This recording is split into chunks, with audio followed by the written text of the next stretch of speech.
は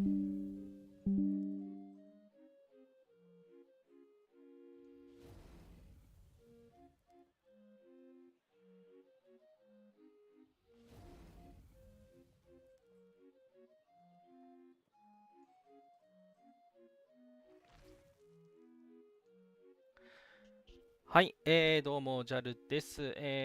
それでは今週のエボニー配信を始めていきます。すいません、今日はね、ちょっとね、15分遅刻で、始めさせていただきましたということで、まだね、準備が整ってないんですけれども、お品書きを更新しよう。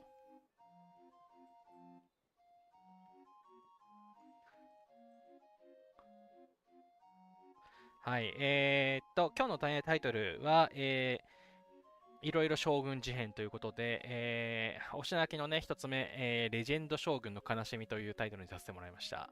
はい。ということでやっていこうと思います。あ、なんかめっちゃアイコンが飛んでる。面白い。ありがとうございます。あと山さん、おつじゃる様です。ボーエチさん、おつじゃる様です。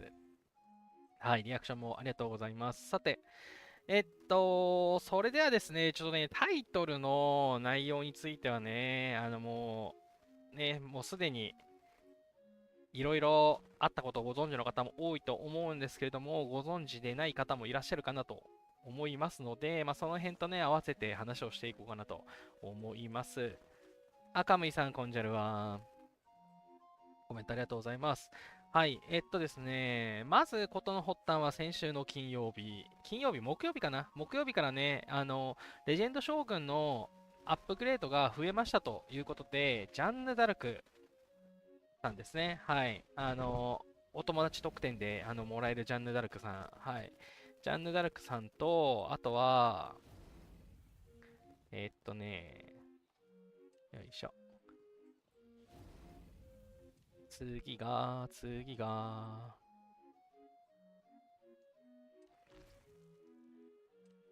はどこじゃ？その他だっけ？クレオパトラ。あともう一人、名前が忘れちゃった。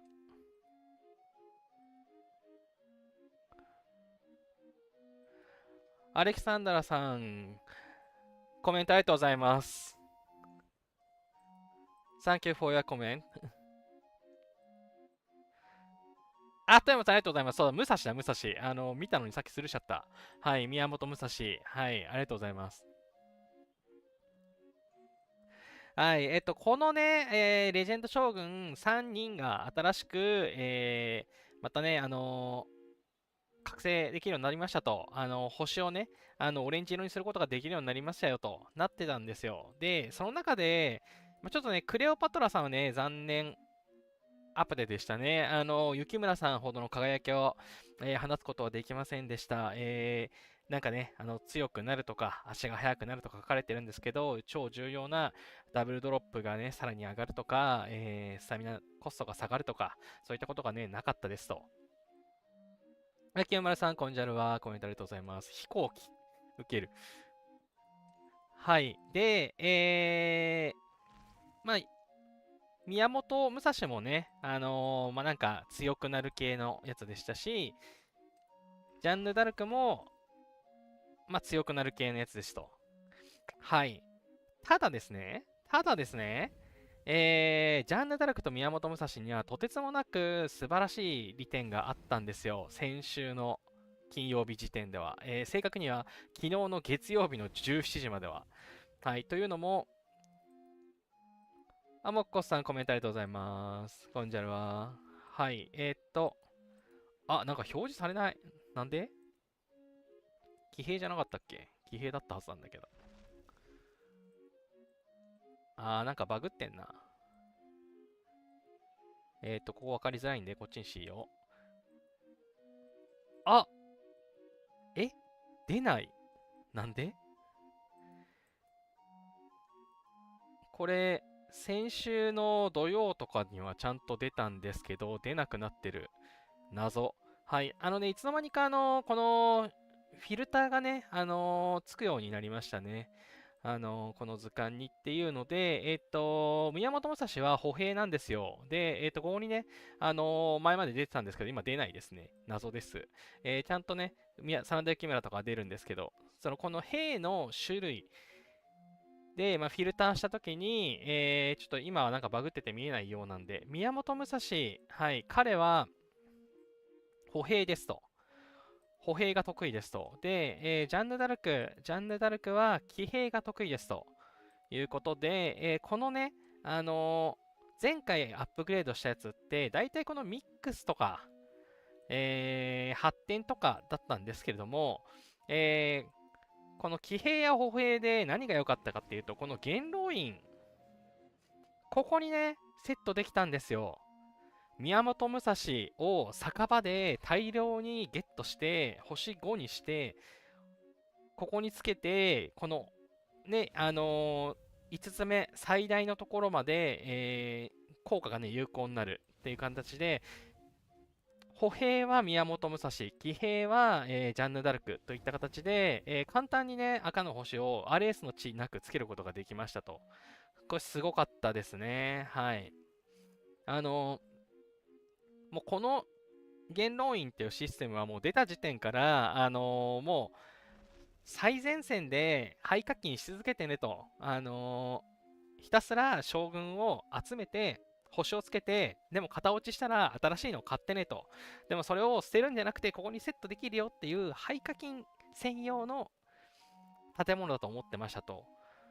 あまりにその建物としてね、なんか見向きもされなくなったからか、すごく優しい、無課金にも優しい、謎の珍しく優しい仕様変更が来たなと思っていたんですけれども、はい、金曜日、土曜日、日曜日つけられたんですけど、なんと昨日の17時点でここにね、つけられなくなりましたというところで、一応運営的にはもう、なんかバグでしたみたいな、なんかね、そんな、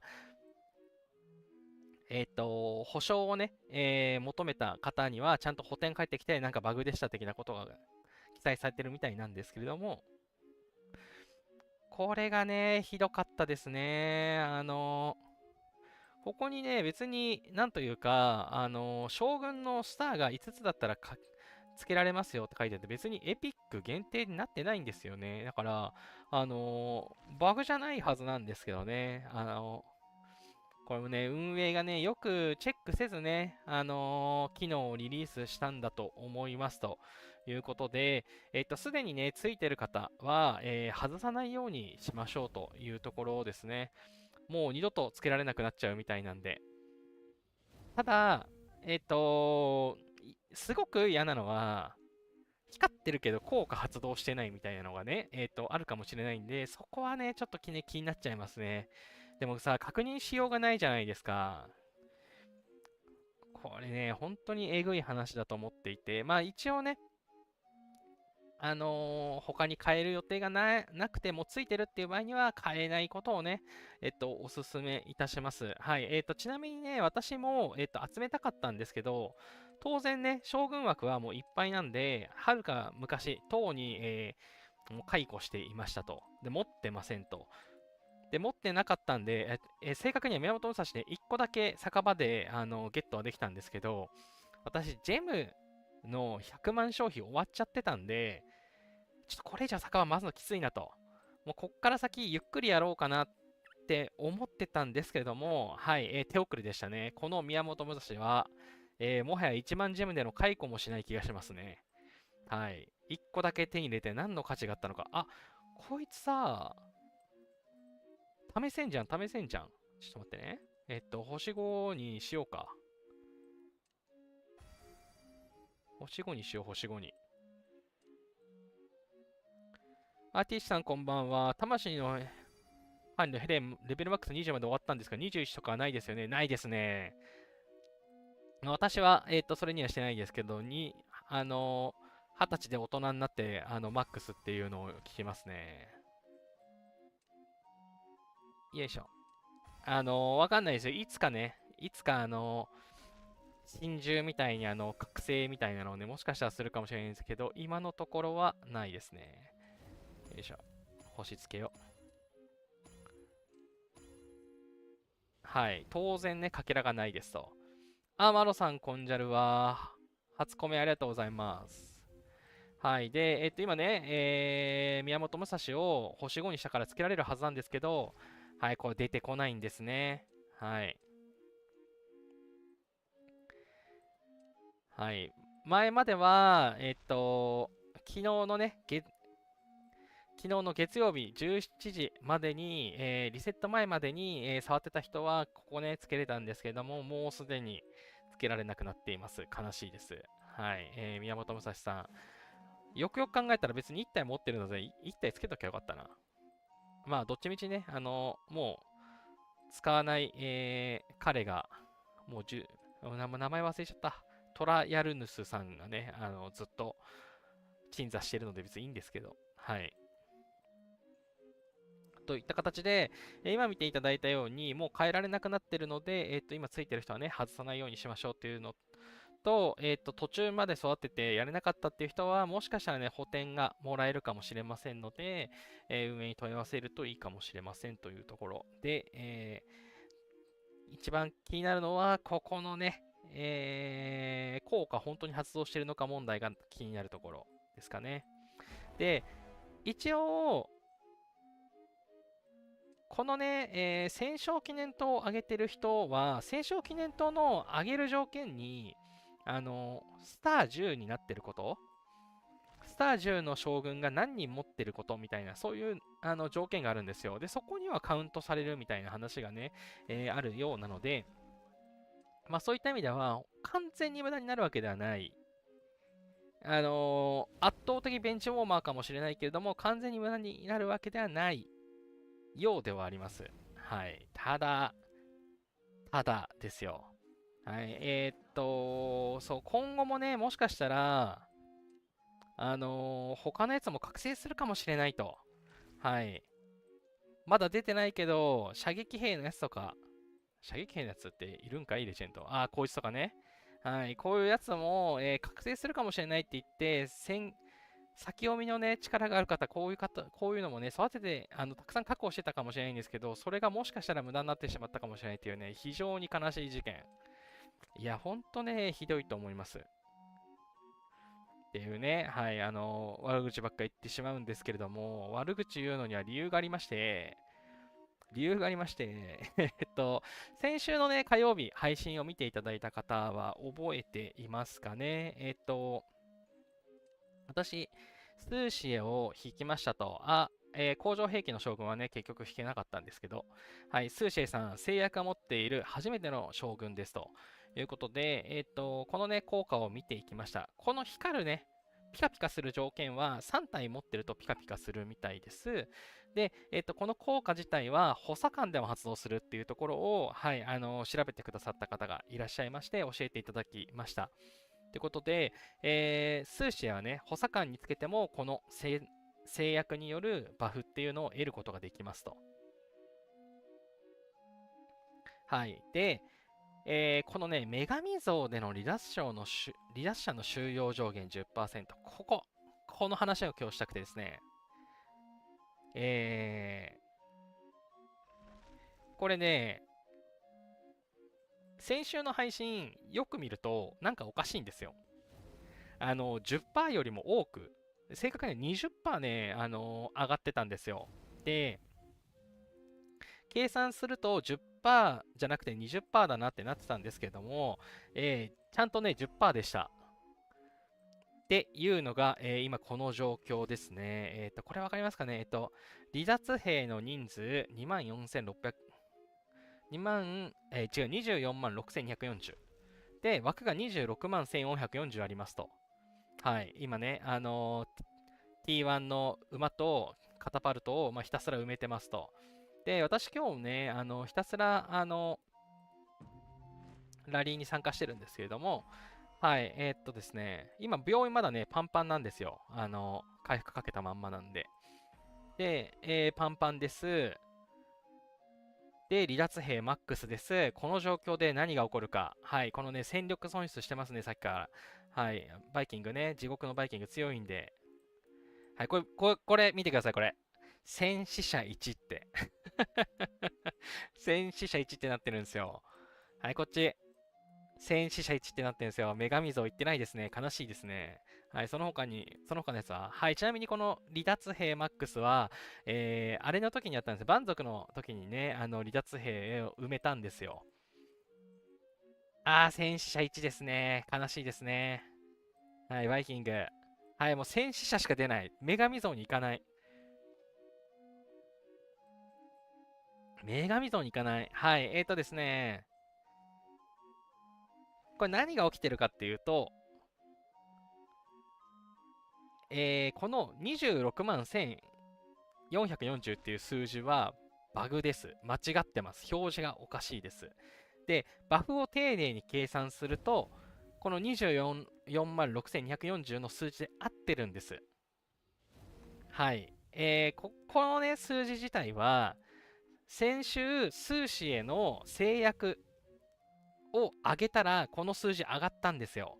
はい、上がりましたねっていう話をしたと思ったんですけど、上がりすぎだったので変だなっていうので、見てみたんですけれども、結果、はい、ちゃんと10%しか上がってませんと。20%だったらこの26万1440で合ってるんですけど、実際は10%しか上がってないから24万6240。この表示と違うところで止まって、はい、魂行きに行くんですね。はい、ちなみにね、これ、私いつもやってるんですけど、蛮族の期間って無料で死人をたくさん出すことができるので、離脱兵をいっぱいにして、たくさん戦死をさせて、この、兵士の魂をね、8万用意しとくっていうのをよくやってます。はい。というのは、多分次あたりにですね、兵士を8万蘇生せよ、離脱兵を10万人戻せっていう、クエストのね、ある、やつが来るはずなので、で、その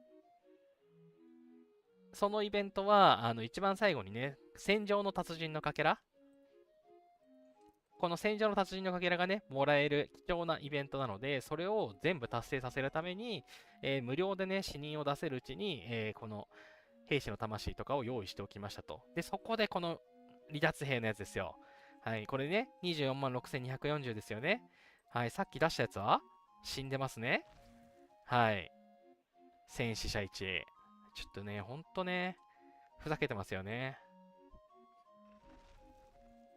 カムイさん、将軍枠がいっぱいになって、軒並みかけらに変換しちゃったにこの話が出て、慌てて育てたのに、修正間に合わずあまりにもひどい。本当ですよね。そう。いや、なんていうか、喜んでみんなやるに決まってるじゃんっていう。まあ、ジェムにね、余力がないと、そもそも酒場でぐるぐる回すのも大変だから、できてない人もいるでしょうけど、なんかね、やれた人も多いはずなんですよ。この被害者はね、すごい多いと思うんだよな。富山さん、私もそうですね、将軍枠を増やすとかしないと困ります。いや、そうそう、将軍枠がね、カツカツですからね。そう、私も今 88？ この王城を上げるか VIP レベルを上げるかじゃないとね、将軍枠って増えないんで、VIP が14になれば、はい、あと2つ増えますね。それでも少ない。長谷川さんこんばんは。としおさんこんばんは。コメントありがとうございます。はい。で、さっきのやつ、戦力喪失してますね。ちょうどいい。はい、戦死してますね。はい。これね、戦死マジで最悪で、完全に損なので、魂家にあったら帰ってくるんですけど、さっきから戦死しかしないや。一人で行くと必ず戦死すんのかな。それもちょっと気になってたんですけど、本来はね、魂の蘇生は、これね、魂の、そう、離脱兵のやつは、ちょっと前からバグってたんですよね。この女神像のここのバフ、昔は、このバフのパーセントのやつ、ちゃんと計算が合ってたんですけど、今なんか70、70、70ってこんなんなってるわけないじゃんと。そもそも研究と回復って何よっていう。これ軍検かなっていう感じだったんですよ。で、魂を蘇生の方もそうで、なんか25パス5%プラス10%プラス70、70、70みたいな意味不明なことになってて、45%。はい。これ45%ってさ、戦死率55%だからさ、55%死者購入されて100%なんですかね。これ何なんだろう。今日ね、ずっと、あの、やってて、戦死者、戦死者だらけなんだよな。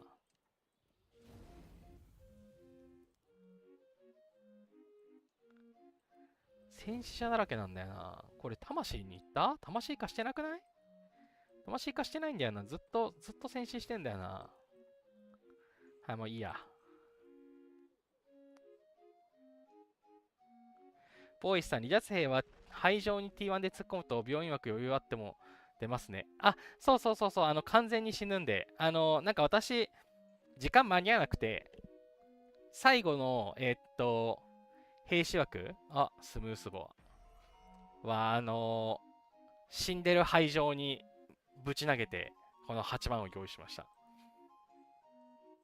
富山さん、病院も安定してないですね。病院もサーバー戦前にリアスを出そうとした結果、病院が溢れ出ている状態までおかしい。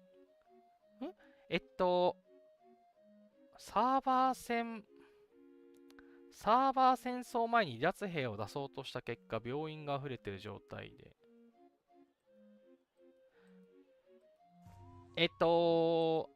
そこは気になるところが一応あって、サーバー戦争中って病院枠増えるんですよ。それの可能性があるかもしれないですね。どっかにルール書かれてた気がするんだけれども、どこだっけな。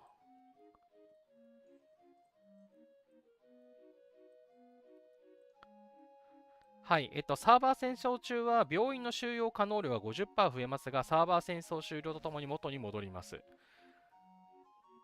なんか、これと引っかかってる可能性ないですかね。それとも安定してないのかな。そこはちょっと気になるところではありますが、そう、サーバー戦争中は病院の容量が増えますと。で、そこと関係なくおかしくなってる可能性はありますね。ちょっとエボニーさん、ちょっとね、信用できないので、はい、ファフニールは出したいから出そう。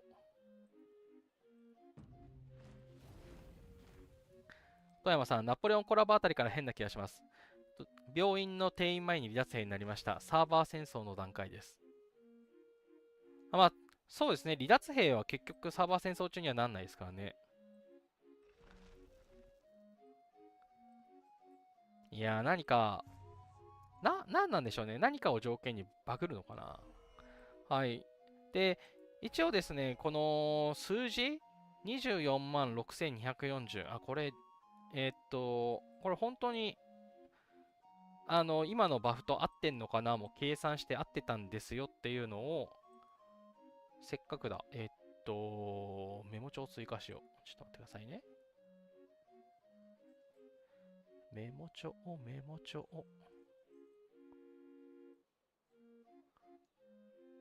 どれをやればいいかな。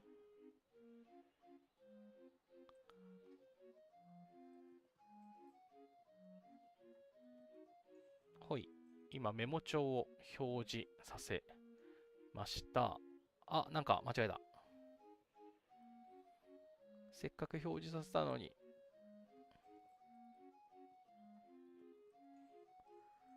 はい。はい、今メモ帳を表示させました。基本的に上がるところは決まっていて、この女神像の収容上限の 10% でしょ。小で100、小で10、中で10、で、大で20、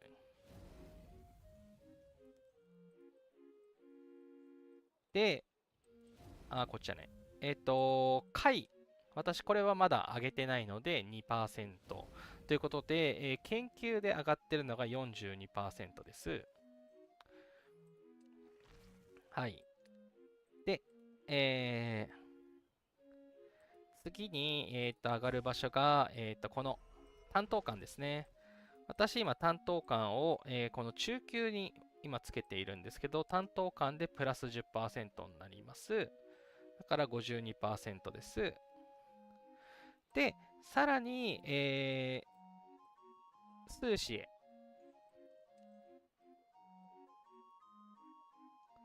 どっこよ。見慣れてないから飛ばしちゃう。いた。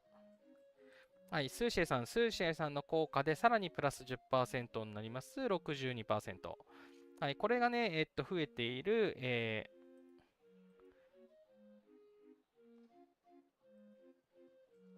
62% が確定値です。で、これが62%が、この離脱者の、収容上限15万2000。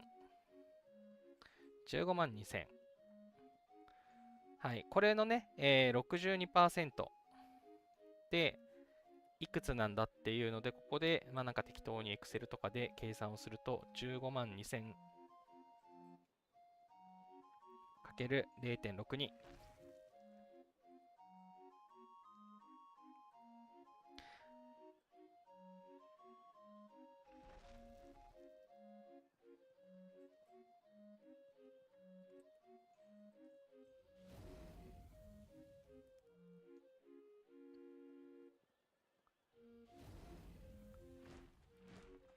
あ、なんか計算がおかしい。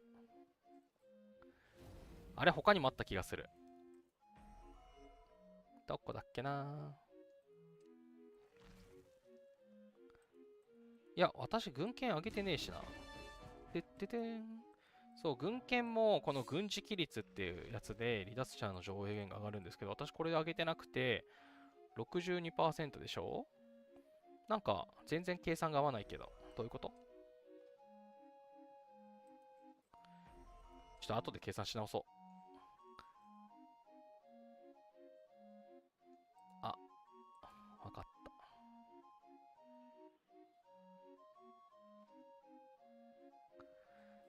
はい、合ってますね。ですね、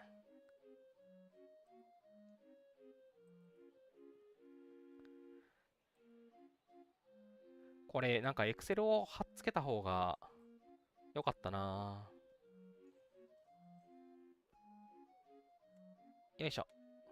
Excel を縦にコピペしました。縦にコピペしました。よいしょ。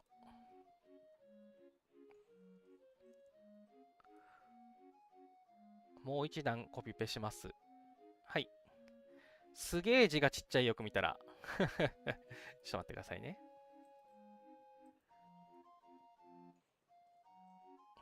めちゃんこ字がちっちゃかった。はい。はい。結論こんな感じで、62%上がってますということで、15万2000の0.6にかけた数字が9万4240で、この15万2000と足すと2万4000、24万6240とぴったり数字が合いますねと。で、プラ10した72%の場合で計算すると10万9440増えますよっていうので足し算すると24万6240で、これも数字が合わないっていうね、謎のことが起こってますね。はい。ということで、そもそも数字がバグってるという感じのようですね。はい。意味がわかりません。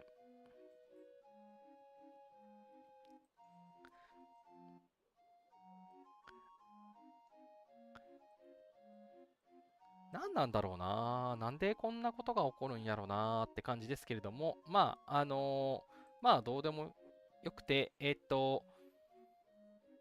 残念ながら、そう、なんかね、表記と違うことがすごいあるんですよね。っていうのを今日私見ちゃったので、紫将軍をつけて、このバフ本当に効いてんのかながとても心配だなと思いつつ、でも変えられないっていう、その、デッドロック状態。はい、非常にえぐいなと思います。はい、まあ、とりあえずね、担当官変えて、離脱兵に入るようにしよう。上級のやつは誰つけようかな。今しばらく使わないから、スールトでいいか。はい、スールトつけとけばね、これで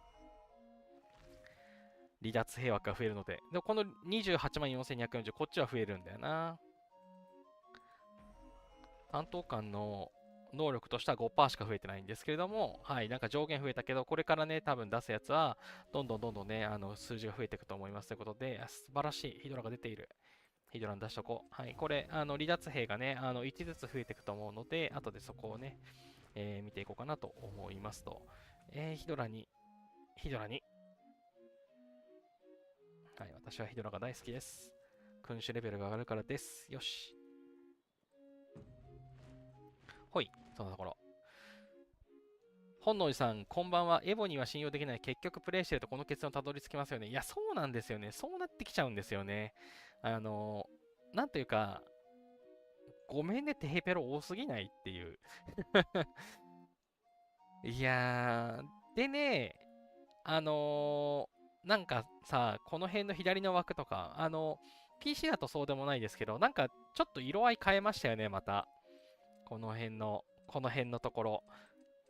スマホだとなんか色合い変わってたと思うんですけど、なんかまたね、なんか謎の UI 変更とか、あとはここのね、行政庁のバグ、速攻で直したけど、ラムネ事件は直す気ないですからね。はい。ラムネのやつとかも、相当苦情来てるだろうに直さないっていうのは、まあ、ね、クレーム対応をするスタッフと、実際にね、開発をしてるスタッフは、まあ、別だろうから、まあ、直結してね、直してくれるっていうのはないだろうなとは思うんですけども、はい。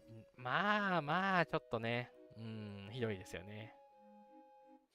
はい。そんなところで、まあ、それ以外にも、それこそ直近になりましたよね、雪村の表示のスキルが、今はね、正しいスキルになってましたけど、なんか別の担当官かなんかのスキルが表示されてましたよねと。でも効果はちゃんと発揮してましたみたいなのもあったと思うんですけど、なんか知んないけどね、表記と効果が違うっていうのがね、非常に、起こるゲーム。起こるゲームですけれども、なんていうかさ、戦いってさ、重要じゃないですか。これ殴ったやつ。こういうなんか戦いにおいてさ、このバフを信じて戦うわけじゃないですか。なんか、どうなのってどうなのってなりますよね。うちのサーバーでブレイブハートのイベントが先行して行われました。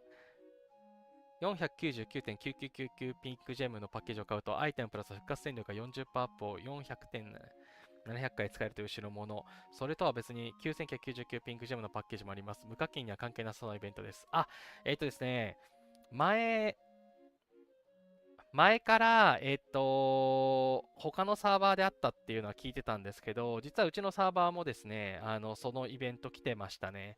今も見れるかな。はい。あ、これ全体に出たのかな。あ、ないかも。あ、あったあったあった。これ、ブレイブハート。このイベントですよね。負けじ魂、100戦100勝。お金を払えば、この、復活コストを安くしてやるよ、みたいな。だから、より戦ってね、負けて、負けたら悔しいよね。これを買って何回も戦おうね、みたいなね。なかなか、えぐいやつが来ましたね。栄光の瞬間の、より課金より課金煽りのやつ。はい。しかもね、行軍速度プラス20とか絶対強いじゃないですか。ね。これ、これえぐいですよね。はい。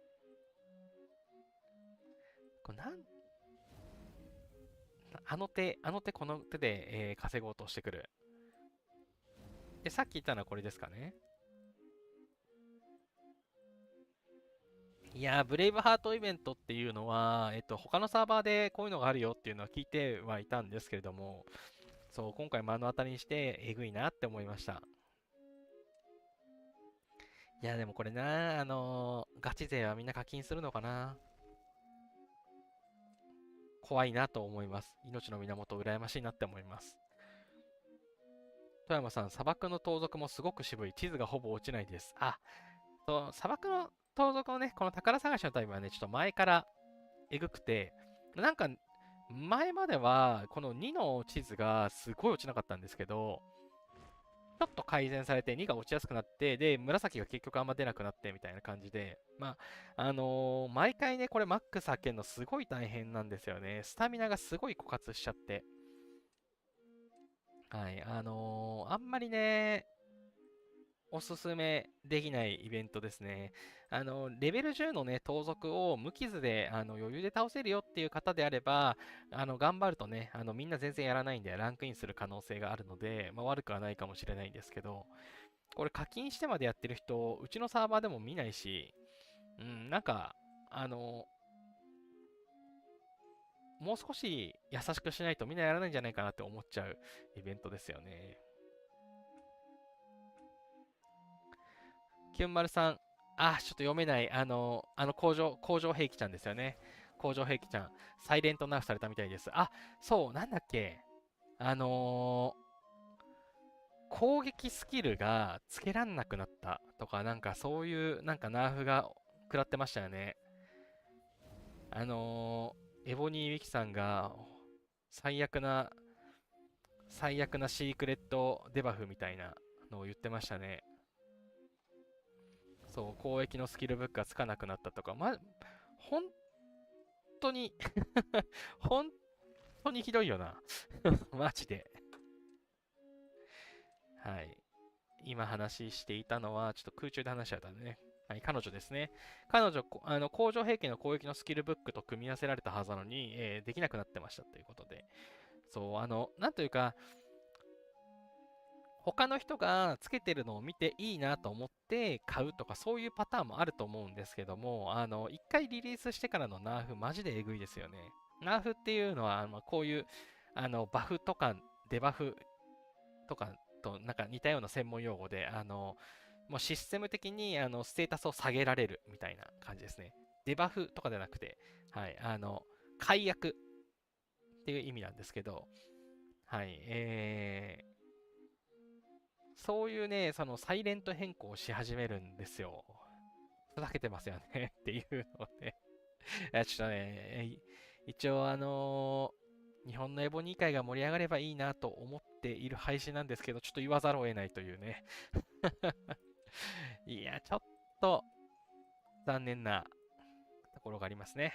はい。まあ、とはいえね、なんていうか、そういうのを放置してしまうと、なんていうか、直せなくなるというか、難しくて、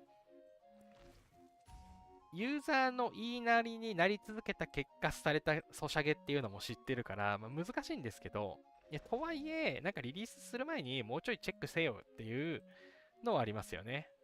あ、早速効果出ましたね。さっき、担当官を変えることで5%枠を増やしたんですけど、そしたらちゃんと離脱兵に移るようになりました。ということで、はい、で、この24万6241に、ちゃんと1増えてますね。かといってこれね、28万4240までいかないことはもう明確に分かっているので、もう挑戦しません。はい、無限に兵を減らしていましたけれども、もう気をつけよう。ほのりさん、エボに課金は正義。いや、ほんとそう。いや、別にね、課金は正義だとは思いますよ。課金をね、してくださる方がいるから、そう、一応ね、私、無課金プレイヤーではあるものの、別に課金を否定しているわけではないので、むしろ課金してくださる方がいないと、それこそね、開発陣もお金を稼いで食事をしなければいけないので、はい、私は別に課金を否定しているわけではないですし、課金をね、できればしたいんですけど、課金しない方が、なんていうか、コンテンツとして面白いなって思うから、私はただ縛りプレイをしているだけでございますので、はい、その点はね、はい、私がね、課金するなら、一応でもね、将軍には課金しないですね。なんていうか、全体バフとかに課金すると思います。はい、伝わりますかね。私が課金するなら、絶対にこの刻印とか、こういう全体バフがあるやつ、すべての将軍強くなるじゃないですか。もうこういうのをね、上げるの好きですね。はい。将軍はキリがないんで、もうインフレし続けるので、多分私が課金するならそういうのじゃなくて、全体効果があるこういうとことか、あとこういうとことかに効果がありそうなものに多分きっと課金するだろうなと思います。ドラゴンもきっと買うね。はい。このピンクドラゴンとかね、この辺のドラゴンいいなと思ってました。はい。ただね、配信をする上で一番参考になるのは無課金。無課金でもここまで強くなるっていうのは多分一つの指標になるし、課金したらもっと強くなるよねってところにもなりますし、でね、これによってね、無課金でも強くなれるんだっていうことがもし伝えることができれば、そうやる人も増えて、なんていうか、日本人肩身が狭いゲームだと思うんでね、プレイヤーが増えてほしいなって思っているので、一応ね、そう課金を否定してるわけではないんですけれども、ということで、まあ、基本的にその別にエボニーをたくさん否定してるわけじゃないんですけど、まあ、今回の話はひどいよと。今回の話はちょっとさすがにひどいよっていうので、ちょっとね、少しね、たくさん喋っちゃいますね。はい、もうせっかくのジャンヌ・ダルクは守ってないんですけど、輝くかなと思ったんですけど、ちょっとこれね、残念でしたね。はい。神さん、うちのサーバーもブレイブハートありました。私は王位停戦なしだったので、それどころじゃなかったけれども。王位停戦なしじゃなしだったらもうブレイブハートしないとダメじゃないですか。負けじ魂で。負けじ魂っていう、その、なんていうか、役、いいよな。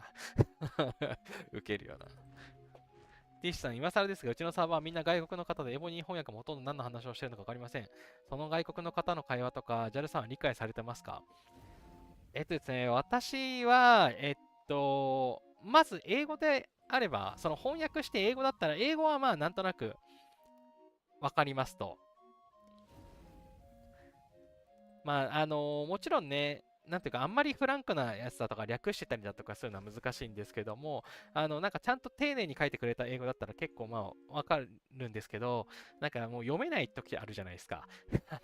フランス語とかヘブライ語とか、なんか読めない時があるんですけど、まあそういうのはね、翻訳アプリにかけてますかね。で、翻訳アプリも、あれなんですよ。日本語に変換するとうまくいかないこと多いから、英語に変換するんですよね。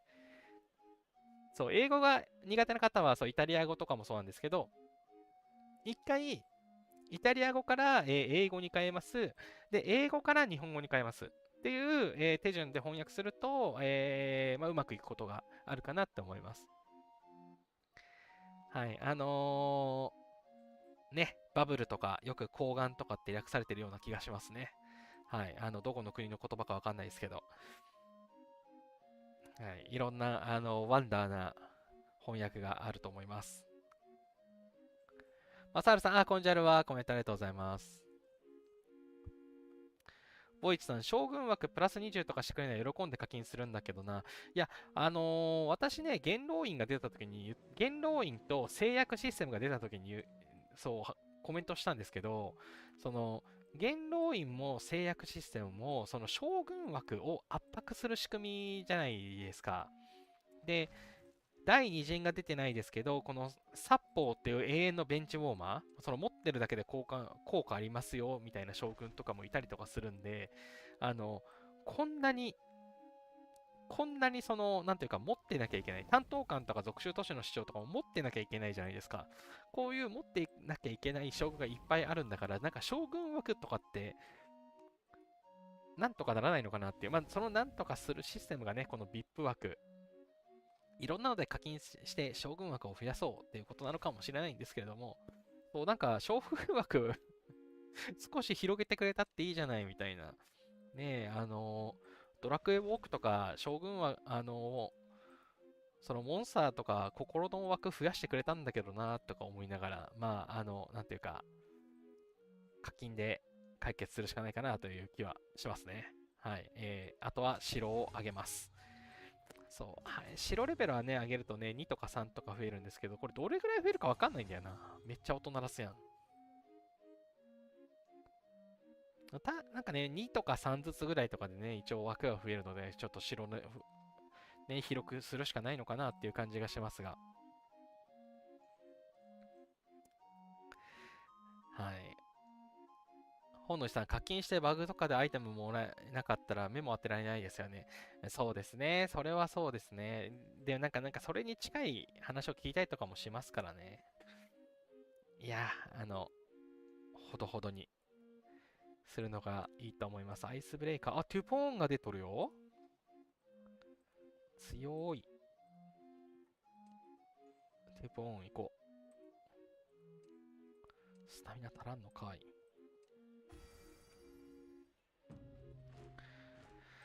はい、そんなところでですね、まあ、今日お話をしたかったのは、まあ、レジェンド将軍が増えたけど、元老院の、仕様変更の話もあり、結局残念アップグレードでしたということで、あんまり、今から、育てる意味はなさそうですというところですね。はい、やはり、雪村しか勝たんというところで、皆さん、雪村を育てましょう。神さん、元老院に歩兵将軍4人持ってかれて本当に困った。いや、そんな開いてるんですね。うちな、これが出てからサーバー戦争負けてるからな。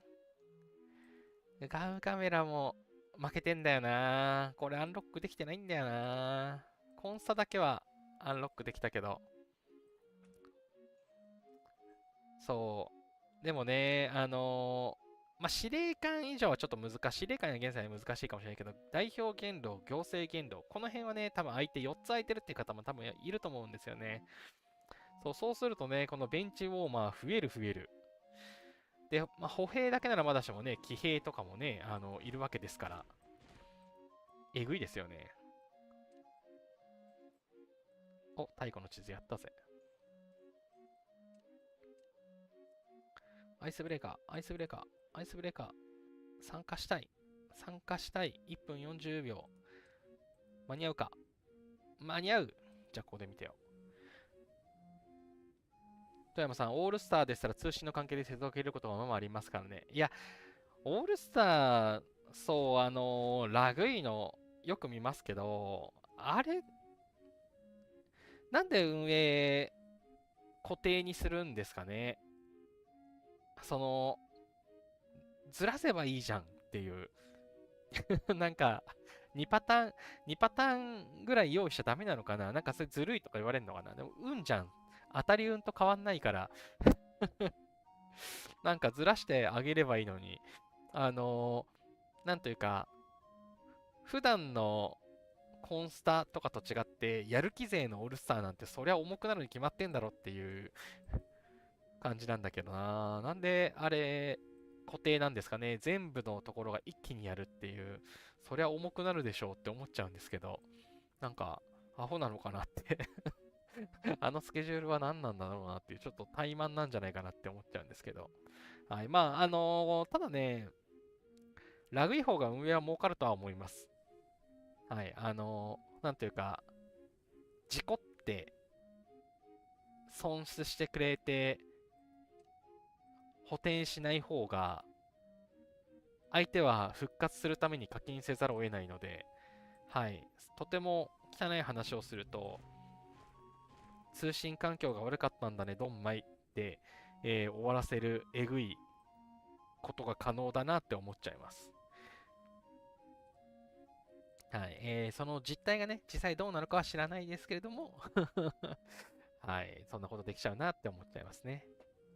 本能寺さん、自分のサーバーは日本人2名しかいませんが、単純な日本語で伝えれば結構いけますね。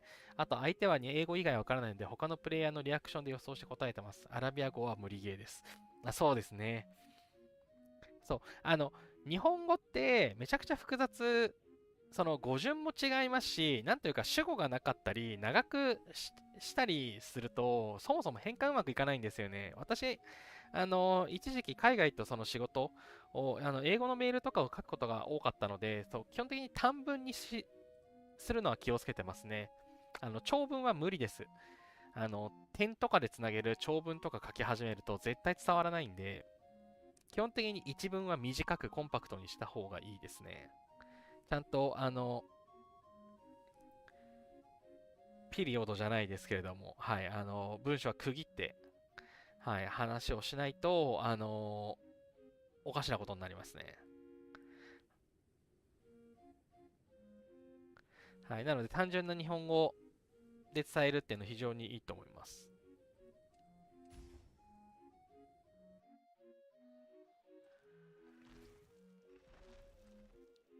はい、将軍の話はそんなところかな。あとなんか話しようと思った気がしたんですけど、忘れたんで、思い出したら話をしようと思います。とりあえず、このなんか縦に長いのが気になるので、このね、少ないやつから使っていこうっていうクリック選択じゃないのよ。よいしょ。強制労働終わった。解放。よし、これで縦に短くなった。はい、それではですね、23時にもなったことですし、いつものイベントの振り返りだとかのところに進んでいこうかなと思います。はい。ちなみに、この森のね、背景をゲットすることができました。私がこの普段使っているアバターなんですけど、こいつなんか背が高いみたいですね。なんかちょっとバランスが悪いんじゃないか疑惑があって、他のやつ、背丈がね、ちっちゃいんですよ。でもこいつ、大きいんですよ。この上のね、ちょこんと上がってるのも余計ですね。はい。とりあえずね、肩の位置が違いますよね。はい。なんか、はみ出てる感、収まってない感がね、ありますね。はい。それをね、手に入れたんで、ヘレンも、この今森の中に住んでます。ちなみに、これ、これもね、謎のバグだったんですけど、背景をエルフの森に設定すると、スキンがね、このクラシックに戻るっていうね、謎のバグがありましたね。はい、なんかこっちに気づいたらこっちに戻ってたんで、このスパルタのクイーンをまた選択し直したんですけど、なんかしないけど、強制で戻されるっていうね、謎の、バグが起こってたと思います。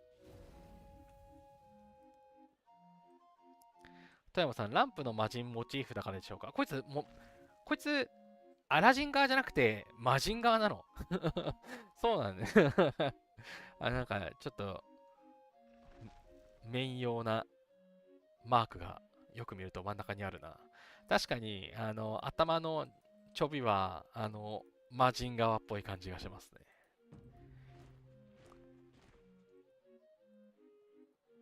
ほいほい、ちょっとモンスター出させてもらって、はい、宝探しのね、旅があるんで、なるべく討伐に参加して。で、いろんな種類のやつにね、参加するといいと思ってんだよな。そう、この宝探しの地図、落ちる条件の一つに、同じやつずっとやってもあんま出ないんじゃないかなっていうのがなんとなく体感で思っていまして。はい、特に根拠はありません。そうだ、定点観測。ここを開いたのは何かっていうと、この、ね、いつもこの戦力の変化みたいなところをね、やっていこうかなと。先週ね、1B あったのに今945ということで、今入院しています、たくさん。はい、サーバー戦争のね、振り返りのところで話すんですけれども、まあ入院しまして、はい、今ちょっと戦力が下がってますが、まあ今日回復させる予定なので、また 1B に戻ってくる予定ではありますと。はい、建設戦力はそんな変わってなくて、技術戦力が上がってますね。25.7ということで、今、もりもり技術研究をしています。資源は特に、上がったところは、ちょっと上がったわ。刻印でね、生産バフが上がるやつ、2つぐらい上げたので、ちょっと上がってますという感じですかね。はい。石材の、施設がまだね、レベル35のままで36に上げられてないんですよね。鉱石は全部36に上げたんで、3339ってなってるんですけど、そう、まだね、30万以上生産力が上がるので、時給が上がるので、石材上げていきたいなというふうに思っています。はい、で、研究のところついでに話がしたくて、先日の、資源消費還元で研究所、この科学院をね、36にしましたと。で、防具の進化がアンロックされて、これまで12で打ち止めだったものが、これね、16まで上がるっぽいですね。多分こっちも16までと思うんですけど、まあちょっと上げていこうかなと思って確認していこうかなと思います。いや、20多分いかないと思います。きっと16で止まって37で20までいけるっていうところになってるかなと思います。で、このね、射撃兵医師書ですね。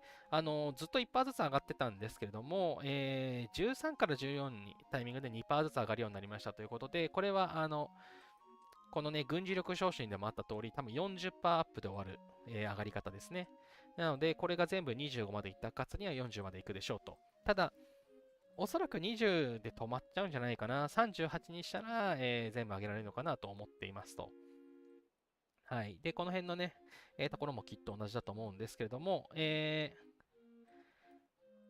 はい。で、12まで上げられるのは多分この辺ね、全部、ここから下がね、新しく開いたところなんですけど、前回8で止まってたやつは、ここがね、12で止まっちゃいますね。はい。この辺までは16だったので、おそらく、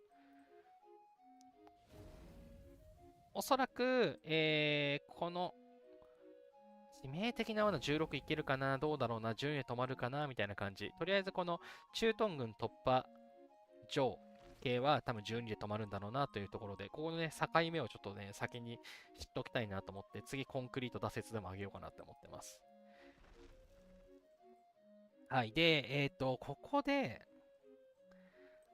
あきかさん37ですが20までです。あ、やっぱそうですよね。20までですよね。そう。だと思ってました。ここがね、20でキリがいいんで。なので、やっぱりここが20で止まって、で、残りの5つは38で上げる感じですよね。いや、防御の進化、果てがない。情報ありがとうございます。はい。で、この研究、マジでえぐいなって思ったのが、この駐屯軍陳列上が8で止まっていて先進めなかったんですけど、上げられるようになりましたと。10まで上げられるようになって、アンロックされましたっていうので、これ上げてったんですけど、はい、こいつね、最初こそ1%だったんですけど、レベル2から2%ずつ上がるようになって、12で今止まるんですけど、23%も上がるんですよ。これ、えぐくないですか？はい、HP と防御は、全部の兵種ね。なんか、マークがおかしくなったよ。うい。23%ずつ、上げますと。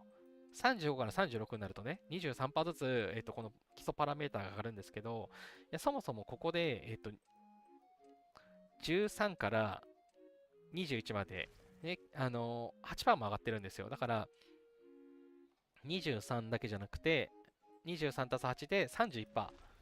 31%と見せかけて、さらにこっちでも上がるんですよ。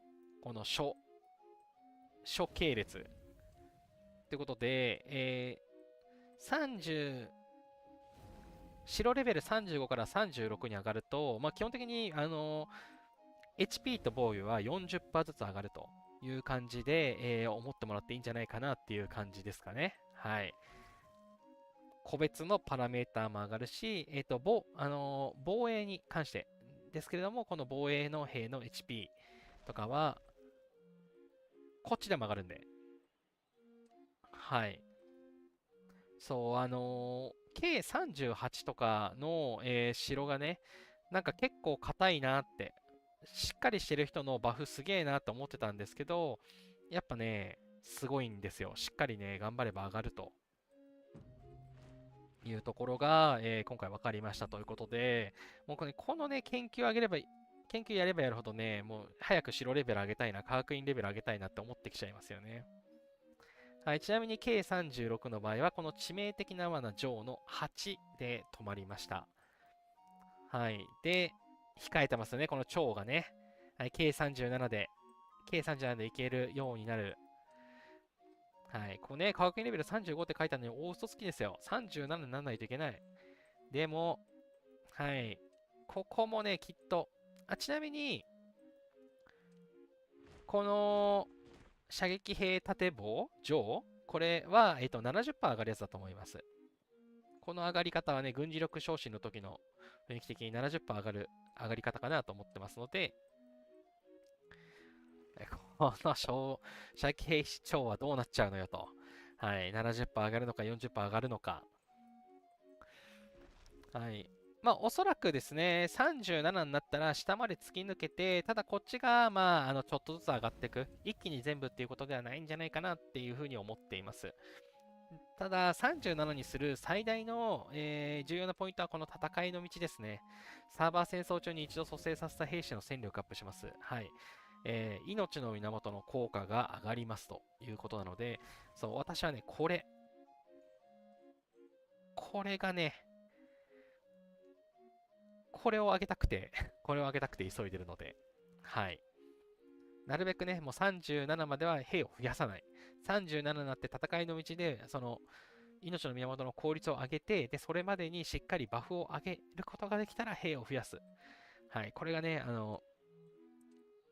私の中の鉄の掟ですので、ここをね、守っていこうかなというふうに進めているわけでございますということで、予想ではね、ちょっと縦の進み具合がわからなかったんですけれども、はい、今一気にね、致命的な罠上まで来たことによって、次できっとここまで、ね、あとバランス悪いですもんね。射撃と歩兵だけ上がって、騎兵と機器フレームは白レベル上げてからねってバランス悪いですからね。多分下まで突き抜けますと。その代わりね、レベル12で止まるんじゃないかな。これ下に進んでいくためにはレベル12が必要なんで、レベル12、レベル12、レベル12ってやってるんで、多分12でストップ。計37だったらレベル12でストップして、38になったら16みたいな感じになっていくけど、この辺が上になるって感じだと思います。深さん37で下まで行きます。ですよね。そうそう、やっぱり。そう、35の時には、あんまり予測が、きっとそうかなとは思ってたんですけど、これ確信に変わっていて、今、はい、37で下まで行きますということで。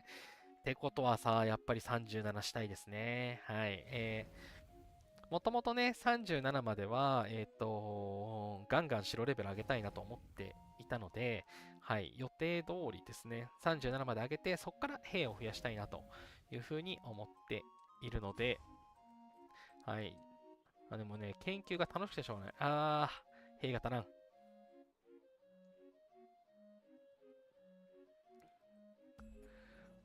でね、同様に、軍艦もね、この37にすると、一気にね、下に広がって、研究対象も増えるので、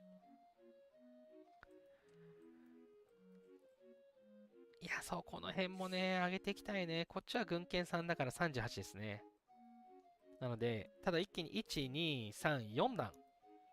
4段増えるんですよね、どこも。いやー、上げたい。早く研究したい。そう、研究でバフ。いや、そう、この流れが多分ちょうどいいので、お話しするんですけれども、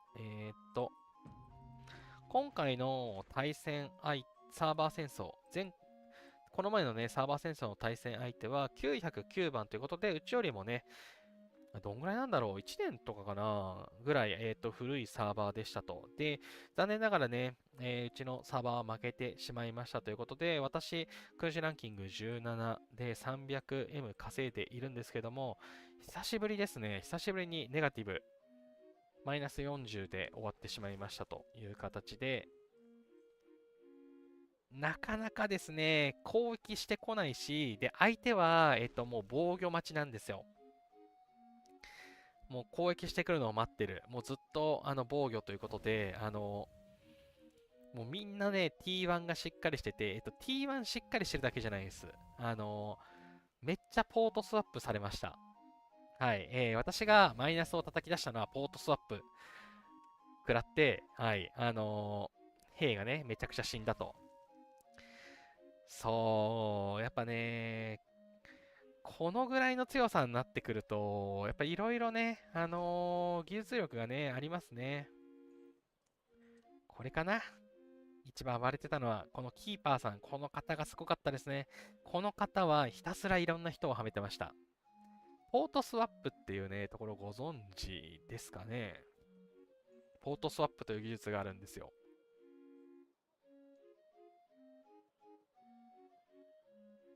ポートスワップっていうのは、マップで説明した方が分かりやすいかもしれない。例えばね、私が今ここにいて、この人、このバブルがかかってないこの方を殴りたいと。バブルが落ちてる、偵察をする、弱そうだ、でも兵がいる、美味しそうだ、殴るって言って、行軍を出した瞬間に、この人隣にワープして、ブロッカー、さっきのキーパーさんがワープして、ヒュッて入れ替わるんですよ。で、入れ替わると、エボニーの攻撃のシステムって人じゃなくて座標なんですよ。この座標に対する攻撃なので、途中で城が入れ替わると、新しい人に攻撃が当たるんですね。はい。この仕組みをポートスワップと言いますと。はい。めちゃくちゃね、通話しながらやってる人だとか、1人で2つのアカウント、複数アカウントを使ってる人とかがよく使ってくる技なんですけれども、はい、わざと、弱い、美味しそうなね、羊でこづいて挑発をして、美味しそうっつって殴りに行くと、急に入れ替わって大ダメージを食らうと。はい。それがね、ポートスワップという、技術になっています。はい。これをね、なんかすげえやられました。で、やられたのが、さっきのキーパーさん。はい、これですね。はい。でね、これの素晴らしいところは、774M で、めちゃくちゃ多いわけじゃないんですよ。で、兵数も 159M。で、先にね、この兵を見ると、シャジャルがついてるんですよ。この方ね、ポートスワップでブロックしてんのに、シャジャル使うのってびっくりしちゃったんですけど、はい。ただね、やっぱ、ちゃんとね、やっぱりこの方確か K38 だったかなT14 のね、兵が、ちゃんと充実していますというところで、兵数が別に多いわけではないんですよね。ただまあ、レイヤーはまあ、しっかりありますよねと。で、T1 は、1億5000ということで、まあ、別に一般的な構成なんですけど、やっぱり長くやってるからですね、この方、バフが素晴らしいんですよ。はい、きっちり1000%ずつぐらいとかありまして、はい、デバフもね、射撃のデバフマイナス621%と、はい、私も同じぐらいのデバフがありますね、射撃は。はい、火力ほぼ一緒なんですけど、この HP と防御のね、このバフの差で、惨敗ということになりました。まあ、もともとね、この人を見かけてたら別に私殴らないんですけど、はい、弱そうだなと思って殴ったら急に入れ替わるっていうね、はい、非常に、ここで戦士で、93M とかマイナスネガティブスコアをね、出してしまいましたということで、古いサーバーになってくるとね、こういう技使ってくる方がね、いるんですよね。はい、めちゃくちゃ凶悪な技です。普通に強いです。はい。そう、これね、シャジャルをつけてる人に負けたのがすげえ悔しいんだけれども、一つ目のスキル損しとるやんって思うけれども、負けてるんで、やっぱりですね。はい、ということで、これに食らった人がめちゃくちゃ多かった。はい。本当にソロで突すると絶対負けるっていう、相手のね、バフがもう素晴らしかったです。バフでバフがしっかり整っているサーバーでしたね。非常に訓練されたサーバーだったと思います。普段見かけない方、結構マイナスになったりとかしていたので、はい、本当に。で、ラリーでかけてもね、ワープするし、もうそもそもなんか先週末、ラグがひどくて全然ね、そもそも行軍返そうと思ったり、なんか10秒ぐらい固まったりとかね、なんかひどかったんで、エグかったでございます。はい、ということで、サーバー戦争は負けてしまいましたということで、ただね、社は取られなかったので、はい、相手はね、もうかたくなに、もう、ブロックで稼ごうとしていたので、こちらの社は一つも占領されることなく、逆に相手の社はね、こちらが占領してというような状況。で、ただ城の取り合いはね、なかなかやっぱり勝てず、相手もやっぱりうまかったですね。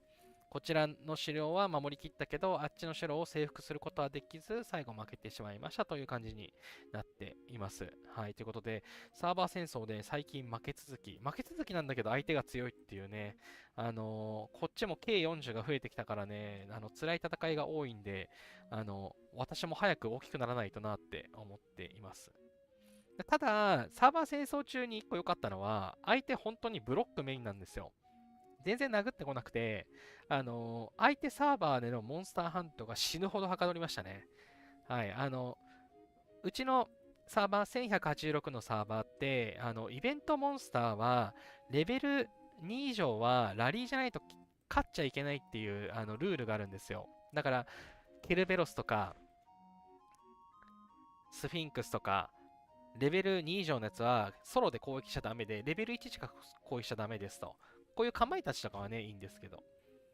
はい。で、なので、何が借りたかったかっていうと、年中ですね。年中のレベル1は、たくさん買っていいんですけど、レベル2、3とかは、見かけても、レイドを組まなきゃ、買っちゃいけませんと。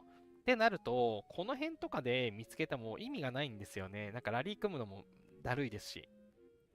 ってなった時に、相手サーバーに行って、モンスターハントが死ぬほどはかどりましたね。はい。なんかしないけど殴ってこないと。こっち、相手サーバーにね、乗り込んでるんで、黒い城になってるんで、別にバブルとかないんですけれども、もうモンスターハントもなんか100体ぐらい買っても全然攻撃してこないと。好戦的な人が、2人ぐらいですかね。2時間ぐらいモンスターハントしてたら殴ってきてくれたかなぐらいの頻度で、はい。違うよ。1回だけだよ、殴られたの。そう、防衛で稼いだの1回だけだ。はい。まあ、なんていうか、非常にディフェンシブなサーバーでしたけど、その代わりモンスターハントがめちゃくちゃ運って、年中的には素晴らしかったです。はい。スタミナのストックがあんまりなくて、非常にやばいと思ってます。資源還元イベント来てくれ。はい。そんなところで。でも出すんだよ。だってなんか知んないけど、宝探しの旅のこの地図が欲しいんだもん。はい。そんなところで、サーバー戦争はね、そんな感じでございました。ということで、やっぱね、サーバー戦争でやっぱ思ったのは、バフが本当に優れていたなというところですね。いや、そう、だからキーパーさんはね、いや、マジですごかったなと思ったんだよな。なんていうか、まあ、バフもね、めちゃくちゃ高いわけじゃないとは思うんですよ。計39、40がやるような1000%超え、全部が1000%超えてるとか、そういうわけじゃないんですよね。で、ブーリカとかシャジャルとかも狙えるじゃないですか。で、この歩兵とかもなんか、何百万っているわけじゃないのに、でもしっかり防御ができるというね、素晴らしいですね。で、これぐらいのバフだったら目指せるなと。それこそ、これまだ科学院の研究全然、進んでないタイミングなんで、私これより今多分20%ずつぐらい増えてるんですよね、防御と HP。ってなるって、確かこの方 K38 でしょ。そう、K38 になったらこれぐらいしっかり防御が充実するんだっていうね、なんていうか、見てて嬉しくなりました。あ、これは目指せるなと。これ防御と HP が高いのって、多分、あれだよな。テーベだよな。テーベの、技量か。そう、テーベの技量で、工場兵器の攻撃と防御は上がるんですけど、HP 上げづらいんですよね。そう、だからこれ多分私より、テーベの、技量とレベルが高いんだな。はい、というところで、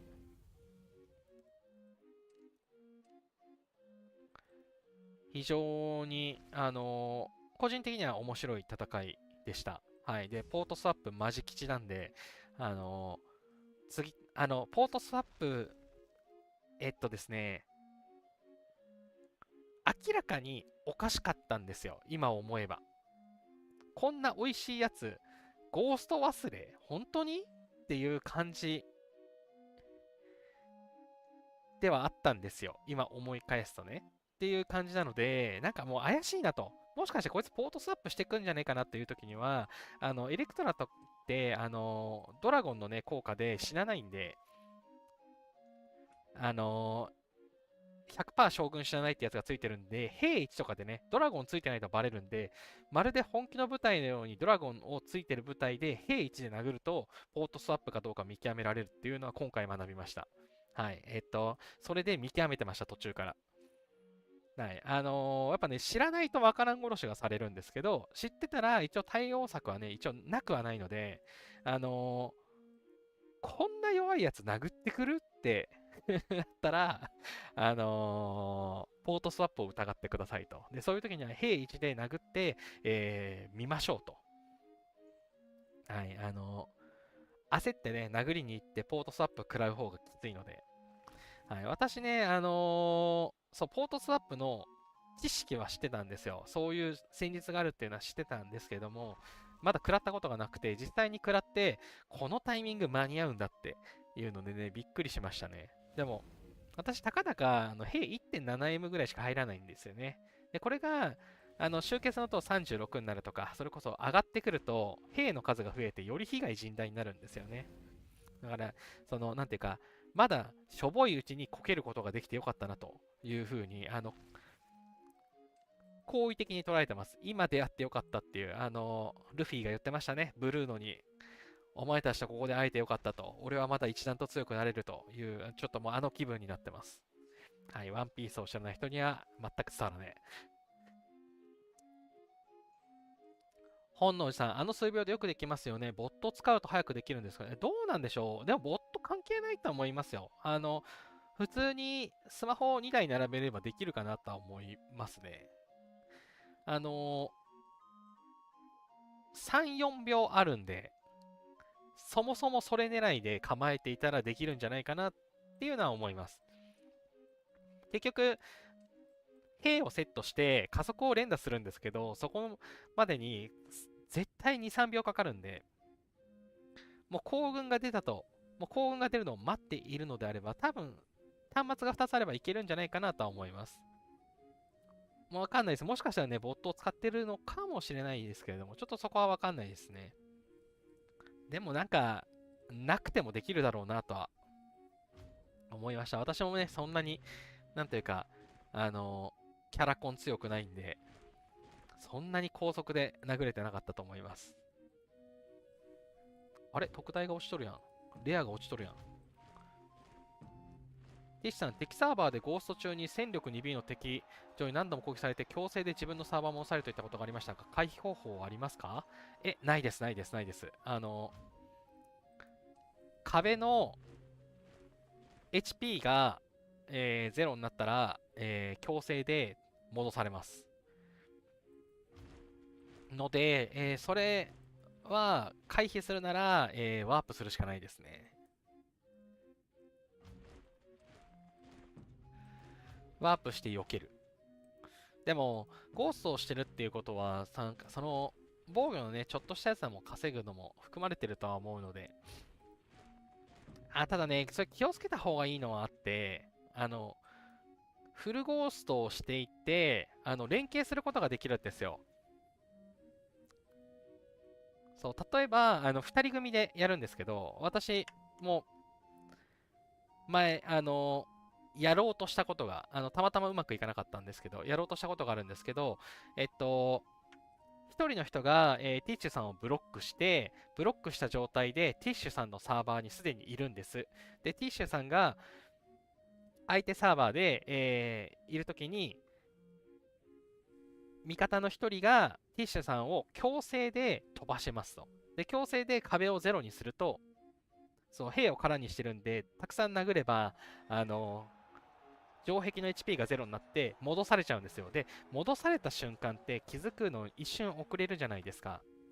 はい、だから今から戻すよ、飛ばすよって言って連携をして飛ばした瞬間に手配書で位置を割り出して即殴る。ゴーストとかバブルを、ゴーストじゃないですね、戻されてるんで多分大体バブルをかけると思うんですけど、バブルをかけるその一瞬を狙って食べに行くっていうことが可能です。はい。強い人それ平気でやってくるんで気をつけてください。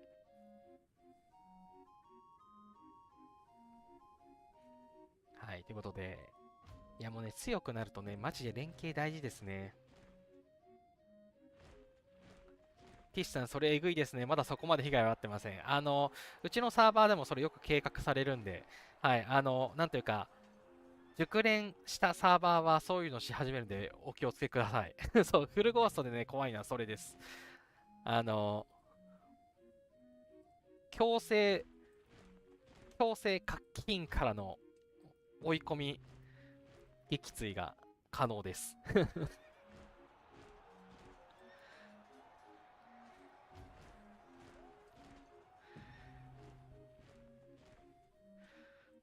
なんか、別にいい兵が出てないな。はい、ということで、まあちょっと面白いサーバー戦争でしたというところ。で、あと何の話をしようかな。あ、そう、栄光の瞬間ね。まあ、今回はその敵サーバーでね、たくさん遊ぶことができたんで、社も600秒間占領しちゃってっていうことで、全部回収したんですけれども、収支は若干マイナスでしたね。はい。なんか知んないけど、攻撃に引っかかっちゃったんで、その戦力をね、回復させたからこそ、今、戦場、リワード5位にいるんですけれども、はい、これは、サーバー戦争で死んで回復させたから今こうなってます。はい。で、その他のところですかね。オールスターはあえて後回しにしよう。デルフォイの新宅が始まっていますね。はい。超欲しい軍艦専用担当官。はい。こういうね、専用機、とても好きなので、めちゃくちゃ欲しいです。はい。まあ、ただね、あのあれ確率表記、こっちか。こっちじゃない。どこだっけ。どっかに確率表記があったと思ったんだけどな。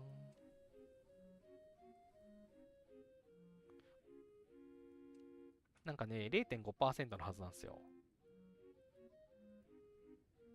0.5% っていうのをどっかで見たと思ったんですけれども、見当たんないからいいや。この天井システムのね、説明をね、してる場所があるんですよ。これだ。ここだ、ここだ。はい、新宅イベント、天井が設定されてますよ、みたいな。240回目は必ずゲットできますよって書いてあって、240回と 0.4% どれぐらいがあれなんだろう。0.4% だった。はい。デルフォイ名称、次戦宝箱。はい。これね、0.4% で当たりますということで、うちのね、同盟でも当たってる方がいたので、全くね、当たらないっていうわけではないみたいなんですけれども、いい将軍揃ってますんで、これが当たったらラッキーでございます。よいしょ。デルフォイの新宅で宝探しの旅、みんなあんまり好きじゃない、宝探しの旅が来ています。私、これ今回ちょっとだけ楽しみで、楽しみはここじゃなくて、あのレベル10の盗賊、ラムネなしで勝てるかどうかっていうのをね、今回はチャレンジしようかなと思っています。はい、これまで、盗賊 T13 でやっていたんですけれども、T13 でやっていくときには、レベル9は不詳、レベル10は、ラムネを使って、かつ、デバフのアイテム使って、なんとか、倒すことができていました。で、今回 T14 に騎兵をね、揃えることができましたと。まだね、集結の塔は35のままなので、ちょっと部隊数は少ないんですけれども、それでも T14 にね、兵の底力が上がりましたということで、レベル9が無傷で倒せるのか、レベル10がラムネなしで怪我してもいいから倒せるのか、ここがね、非常に気になっています。ということで、これね、ちょっと試したいなと思っていて、レベル8以上はね、この3のやつから出やすいので、はい、3が今順調に集まってて嬉しいですね。3日間あるので、期間中に、しっかり殴ろうかなと思っています。はい。レベル10がね、倒せるようになると、真面目にやればね、結構上位というか、10位以内には入れる。本当に不人気で、うちのサーバー比較的イベントをいろんな方がね、参加するんですけども、このイベント大体不人気で、めちゃくちゃロースコアなので、レベル10の、このアイテムを全部集めて、レベル10の盗賊を倒すと絶対10位以内に入れるっていうのがね、分かっているんですけれども、今回は頑張らないです。ただ、レベル10の盗賊倒せるかどうかチャレンジだけしたいなと思います。はい。頑張らない理由は、スタミナが年中でなくなったからです。はい。で、そうか、イベントごとの話をするので、こっちの画面に切り替えようかな。はい、王の対決、戦力向上が来てよかったです。病院から蘇生させることができました。で、ブレイブハート、途中で話した、はい、これ今後出てくるのかな。はい、新たな課金煽り、お金を払って戦争をもう一回生きるドンってやつです。で、同盟ボスね、今回も来ていますんで、はい、忘れず、個人リワード全達成をしていこうかなと思います。これもね、ランキング、なんとか200以内に前回入れるかと思ったら入れなかったので、やっぱ集結の塔を36にしないとダメそうですね。まあ、今回ね、入れなくても、ステージ10まで全部クリアして130ゲットすることを、2回続けると、今週と来週で、このランダムな文明装備の巻きの宝箱を、ゲットすることができますということで、はい、非常に楽しみです。来週、文明装備が増えるぜ。お、ヒドラ呼んだってやった。スタミナがゴリゴリ減ってく。いや、でも、レベルが高いやつは出しときたい。経験値が欲しい。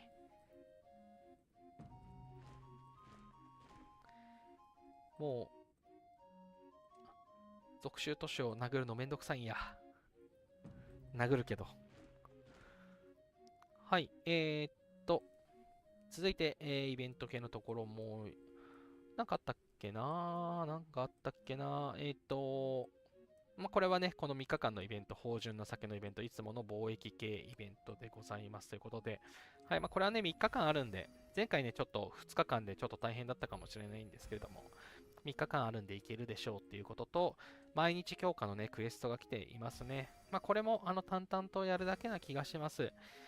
将軍の強化は別にそんな大変じゃないですし、装備の強化もね、青のどうでもいい装備を、なんか150回ポチポチすればいいだけなので、ドラゴンの強化だけね、ジェムだったりバッジが必要だったので、これはね、無理しなくてもいいかなという感じです。どうしても素材がね、足らない、集めたいっていう方は、狙ってもいいかなというところですが、無理する必要ないかなと。で、同盟対決戦がまた金曜日から始まります。これは定期開催になって非常に嬉しいですね。はい。で、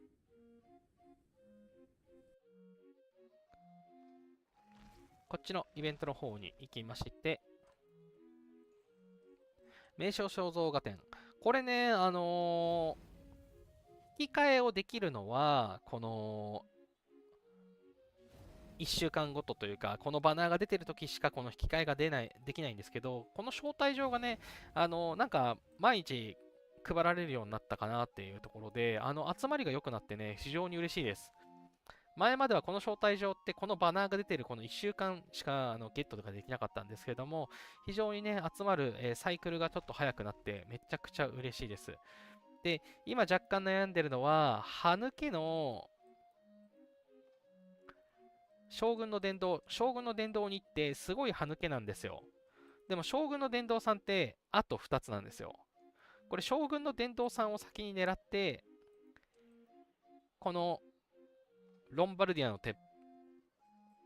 鉄王冠これの解放を狙った方がいいのか、それとも単純に歯抜けっていうことはヒット率が高いから将軍の殿堂にでいいんじゃねなのか、これね、非常にね、悩ましいですね。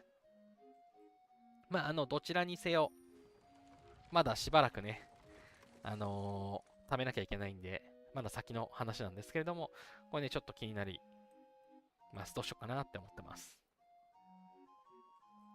はい。で、消費還元イベントですね。ゴールド、製造、罠スピードアップということで、ゴールドと罠はいつも通り、今回は製造のスピードアップが来ています。ただね、装備製造のタイミングじゃないんで、これはいつも通り無理しなくていいのかなっていう感じです。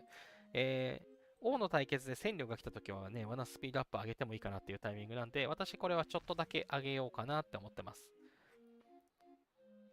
はい、ゴールドはね、簡単に3億いくんで、いつも通り3億やろうと思ってますが、はい、罠スピードアップのね、この鉄が欲しくて、鉄が欲しくて、はい、というのも、消費還元、資源の消費還元ね、今日の火曜日のリセットで終わりましたけれども、私は、食料、木材、石は 10B 消費。で、鉄は 20B 消費を、無事達成することができましたということで、鉄だけね、めちゃくちゃ枯渇してて、逆に食料とか木材とかってもう 10B 溜まってるんですよね。だから、なんかワンチャン鉄を死ぬほど集めれば、20B、全 20B いけるんじゃないかってちょっと思ってるんですけど、まあ、少なくともね、3月はストックしたとして、4月は確実にいけるかなというところで、これね、ワンチャン3月全 20B 狙いたいなっていうのね、なんか結構悩んでます。はい。ってなってくると、この鉄のね、このアイテムが欲しくて、罠の、罠の方、ノーマル罠、木の罠。はい、これ鉄使わないんで、鉄使わないし、余りがちな食料を使って、この罠を増やして、苦手な歩兵の対策ができて、かつ、ね、この消費還元のやつも増えますと。で、私、戦場がね、2週間お休みなんで、今週と来週戦場がないから、別に、この罠が減ることもなく、純粋にサーバー戦争で消費するだけなんで、サーバー戦争で木の罠、いや、歩兵で殴られることあるからいいじゃんってなっていて、この罠をね、たくさん作るかもしれないなと思ってます。はい。鉄だけ、今頑張って貯めてるんですけれども、食料とかはね、溢れないように定期的に消費しなきゃいけないんで、はい、っていうのを考えている今日この頃でございます。はい。で、戦術研究ですね。はい。私は、はい、きっちりランキングインする1000、1001、1000ぴったり無理でしたね。1001消費して、ランキングに入りました。もう二度とやりません。はい。スピードアップと被った時にはガンガン上げます。それ以外は1000で止めますっていうね、形でやっていこうかなと思っているので、しっかり、1000でストップしてやっています。ということで、次、スピードアップと噛み合うのがね、実はね、3月か4月だった気がするんだよな。はい、しばらくね、軍事研究所、ガン上げができないんですけれども。でもね、その消費還元をしっかり見定めてやらないと、きっとなくなるのが目に見えてるんですよね。はい。今ね、戦術の巻、今、3万8000ストックがあるんですけれども、3万8000ストックあればできるかなと思わなくもないですが、はい、苦い経験がね、賢者の石のもう苦い経験はしたくないので、皆さんもね、賢者の石の枯渇に悩まれたと思うんですよ。なんか賢者の石全然ないけどこっちじゃなかったわ。はい、賢者の石今、8000まで溜まったかな？ 8449。そう、賢者の石もね、今防御の進化ので、全然消費しないので、まだね、上の方なんで全然消費しないので、今ね、貯めながら、たくさんね、効果の高いね、バフを上げてるところになります。今もう軍事力昇進高くて、こうやばいんですよね、この上級突撃。たった2%のバフを上げるために1187%必要、1187の賢者の石必要なんですよ。こう8個も研究できないじゃないですか。で、上級大胆不敵。はい、まだね、23です。24できてません。3%を上げるために1458の賢者の石が吹っ飛ぶんですよ。無理ですね。はい、もう無理です。はい、ということになるので、賢者の石を貯めることも貯めることを考えてのこの防御の進化をね、今優先して、安い賢者の石でね、効果が絶大なので、もう嬉しくてしょうがない。今めっちゃこっち上げてますと。で、その間に貯めて賢者の石を、この高額のやつにね、後から突っ込もうというところ。はい。で、こういう極貧生活をね、もう二度と送りたくないので、はい、しっかり戦術の巻物は還元がある時にしか使わない。はい。ということでね、この戦術研究の交換はね、こっちの交換と思いきや、こっちに使いました。はい、秘宝ボックスがあとちょっとで、アンロックできるので、今回はこっちを急ぎました。さっきとちょっと言っていることが違うんですけれども。この500をね、還元できる、5000消費できるときに頑張る、スピードアップがまた時に頑張るよっていうことで。いやー、このね、ランキング何もしなくても、ランキングリワード20から30に入るっていうのはね、素晴らしいと思います。今、ドラゴンの源のかけら枯渇してるんで、めちゃくちゃ欲しいです。エネゴリさん、ラリーでよく使いますね。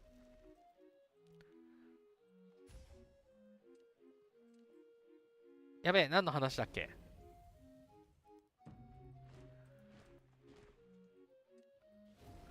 ラリーでよく使うんですね。ちょっと待ってくださいね。とりあえず出して。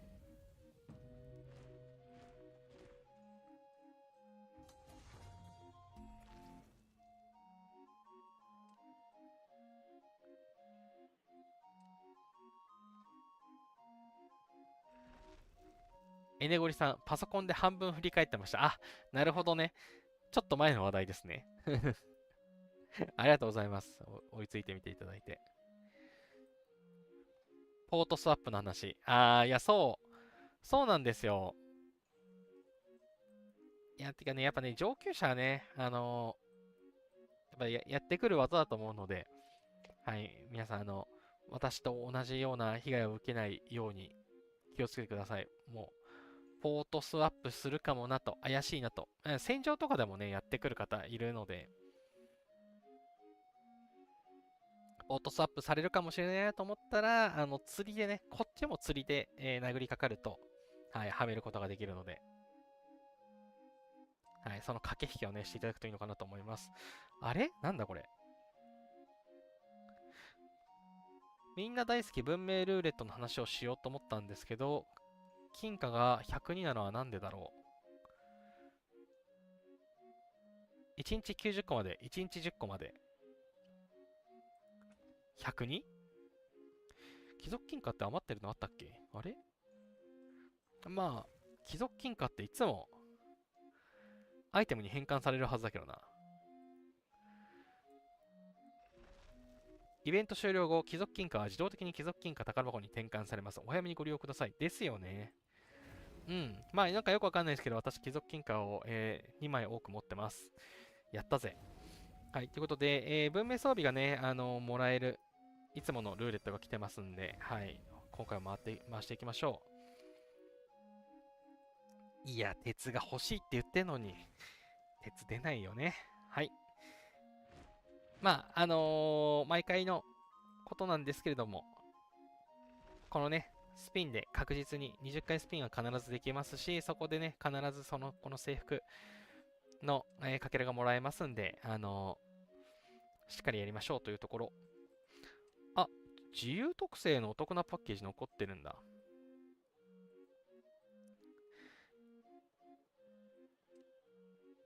あと7日間もある。まあ来週話しようかな、自由特製の話。7日間あるんだったら来週もできんじゃん。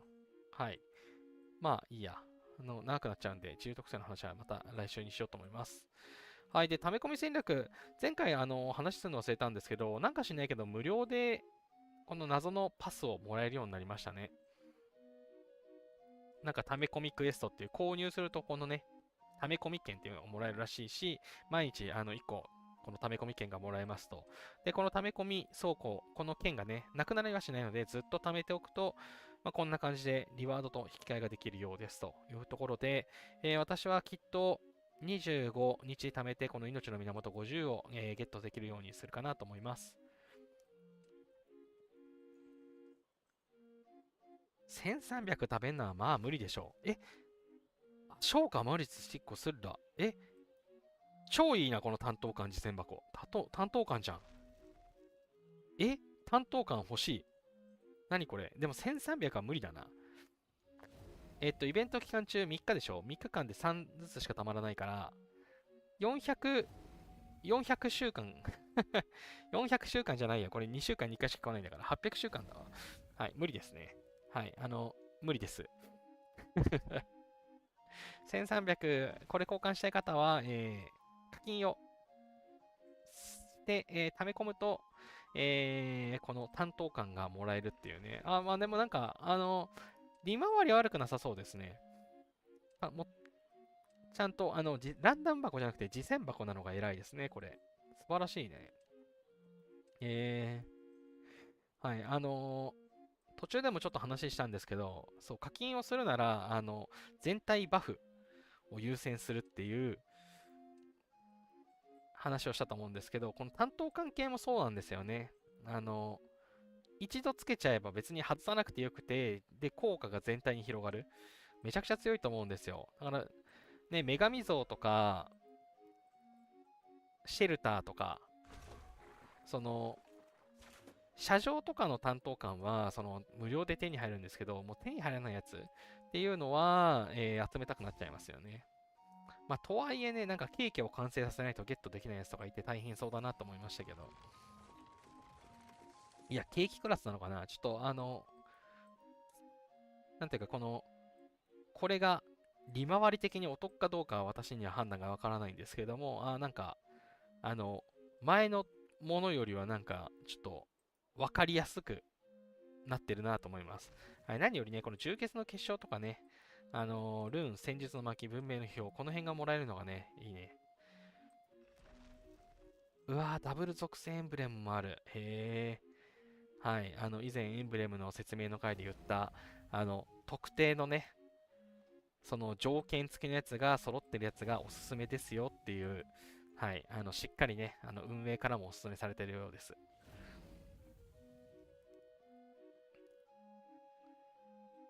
よいしょ。はい、一通り、イベント系のところをおさらいをしてきたかなと思います。で、一番最後に重要なイベントですね、話をしておしまいにしようと思います。コンスタンティノーブルの戦い、バナーがなくなっちゃいましたけれども、お疲れ様でした。オールスターシーズンが終わりましたということで、うちのね、同盟は今回結構調子が良くて、シーズンランキング35位で、終わることができました。はい。35位、玉浦。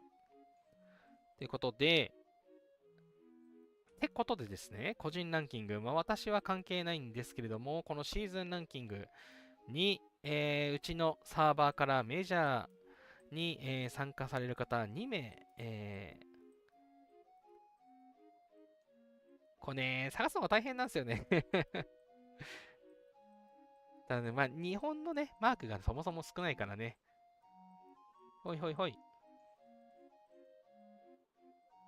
200位ぐらいだったと思うんだけどな。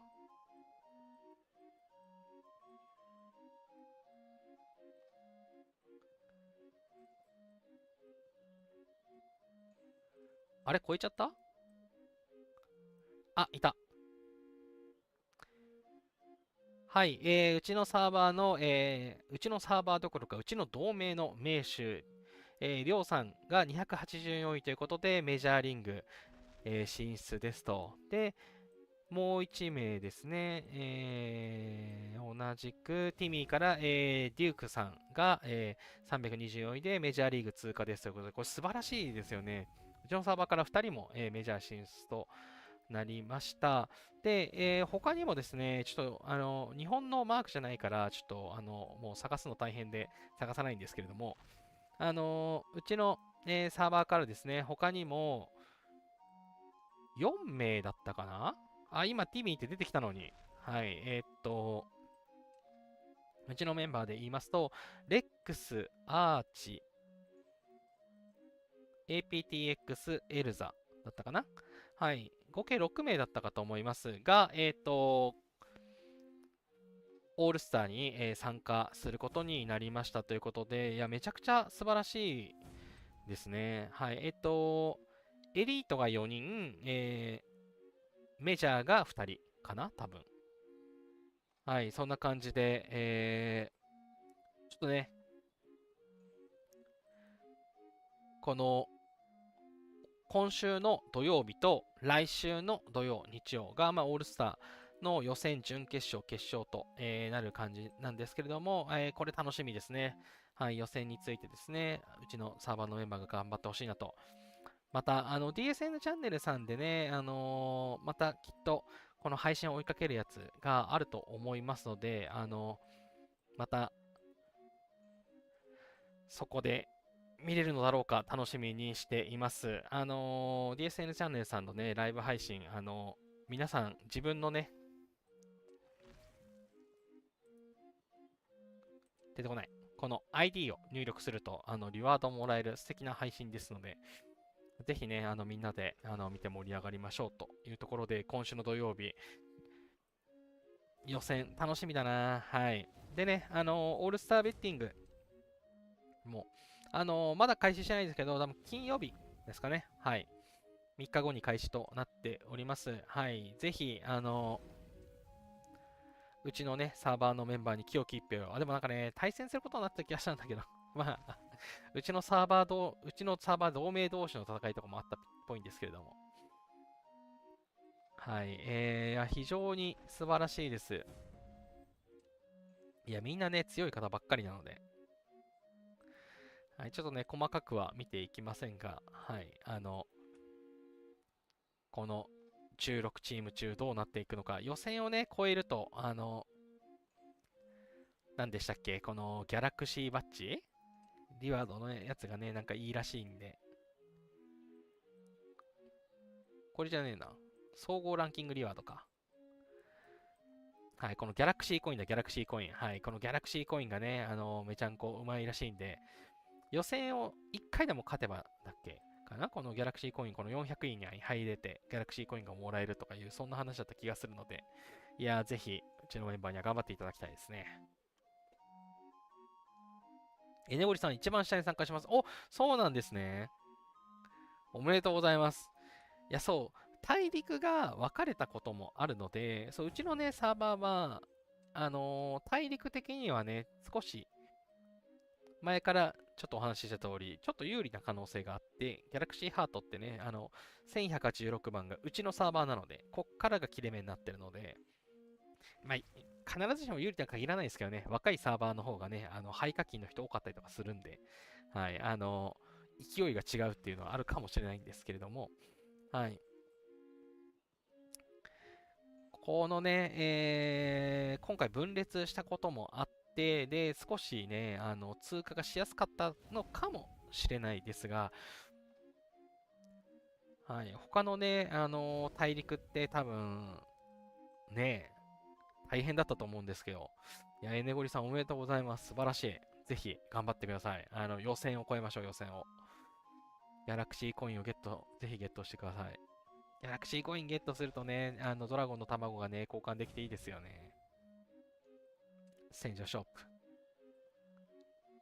オールスターショップ。はい、これですね。月見さん、お仲間のオールスター参加おめでとうございます。ありがとうございます。はい、そうなんです。ほんとめでたいです。いや、みんなね、強い強いと思ってたけど、しっかり、6人もね、参加するのマジですごいよな。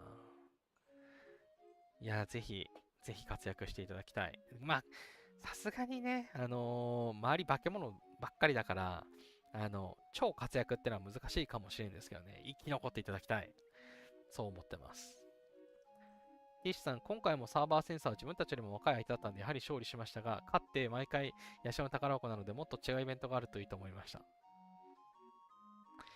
それは、ティッシュさん、それは勝ったから言えるセリフですよ。負けたら亀なんで負けたら亀なんで、勝ち負けがあるゲームなので、これが急に強いとこと当たったりするんですよ。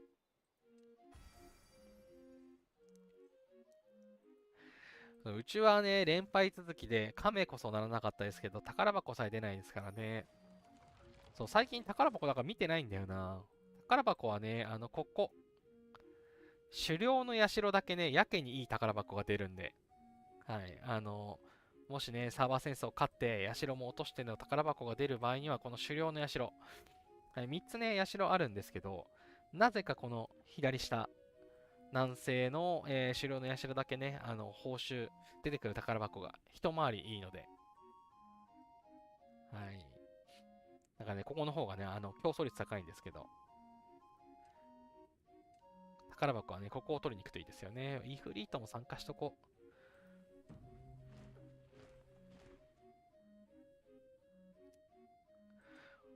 ほい。じゃあそんなところかな、今週は。はい。まあいろいろね、なんだ、ちょっと運営の文句的なことをね、言ってしまいましたが、いやまあもう、ちょっとね、まあ今回のはね、文句を言わざるを得ないぐらいの結構インパクトが大きかったんで、はい、皆さん、ちょっと、レジェンド将軍には気をつけてください。はい。あんなに大人気だった宮本武蔵が、また売却されまくってしまうのかと思うと、はい、心が痛いですね。はい、ということで、はい、宮本武蔵がちょっと使えなくなってしまうというのがあったり、中国の、このね、工場兵器ちゃんが攻撃スキルが、つかなくなるっていうナーフがあったり、私の、制約の効果で、増えたと思ったら、なんかしないけど表記バグがあって、ここがうまく動いてなかったりとかね、なんかいろいろあり、えなんかしないけどね、ここのバグはすぐ直しましたけど、ラムネの全開放はすぐに直してくださいっていうことを喋っておいて、今日の配信は終わろうかな。本能寺さん、自分のサーバーは1位の同盟に反発しているプレイヤーが好意的にネガティブだそうで、最近必ず負けてますね。そろそろ嵐が起きそうな予感。なんすかそれ、やばいですね。その、好意的に、まあ、ネガティブを出すっていう、なんていうか、ストライキじゃないけれど、その、でもさ、それってめちゃくちゃ未然を切るじゃないですか。続くのかな、すごいな。あの、毎回、その蘇生をしないと、回復して蘇生してやってるんですよね。その、なんていうか、めちゃくちゃ未然を切るその活動は、果たしてどれぐらい続くんですかね。すごいですね、それ。なんというか、どれだけ金が続くのか気になっちゃいますけどね。すごいな。でも、なんか嫌ですね。なんかそう、なんていうか、別に1位の同盟が嫌いだとしても、なんていうか、サーバー全体に不利益にする必要ないじゃないですか。なかなかなかなか歪んでますね。えぐいな。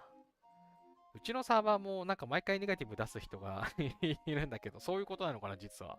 何なんだろう。でも、なんか、めちゃくちゃウィンウィンじゃなくてルーズルーズだけど大丈夫なのかな。ウィンルーズにさえなってない気がするけど。はい、あり地獄で人の足を引っ張るのが楽しいのかもしれないですね。もともとサバー化で資源のやり取りを金銭でしたり、ボット使っている者同士の争いなので迷惑なだけなんですけどね。しかもその裏切り者に加担しているという濡れ衣をうちの同盟がかけられているので、脅されて困っています。うわ、なんかドロドロしている。はい、魔女狩りとか意味ないですし、とはいえやってないことの証明ね、やっぱできないんで、難しいですね。なんていうか平穏にはならなそうな気がしますね、それは。なんていうか、誰かが壊滅して集結するかもしれないですが、落ち着くことを願っています。エネゴリさん、今回の SBS はミラクルシーズンでした。うちのサーバー100以内に入ったからでしょうか。初めて来ました。ミラクルシーズン、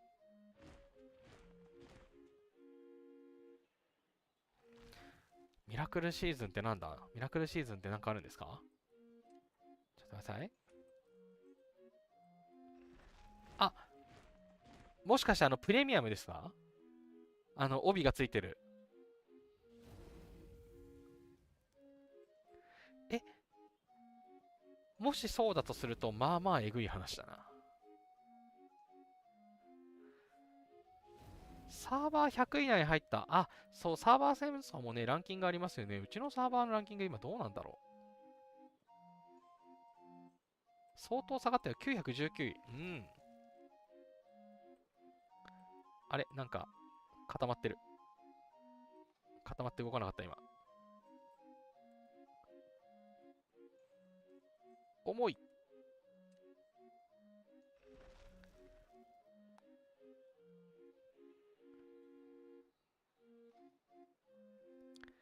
栄光君主スキップ。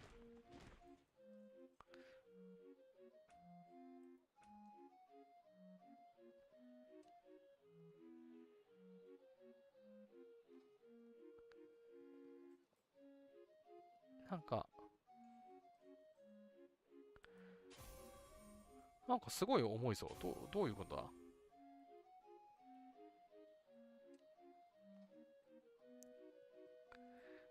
なんかサーバー戦争ランキングの表示だけめちゃくちゃ引っかかる。なんだこれ。出た。でもスクロールできない。これなんか PC 版のバグかもしれない。またバグを踏んでしまったようだ。この画面あんま開かないからな。うちのサーバーが919位ということしかわからなかった。なんとかランキングのどこかわからないですけど。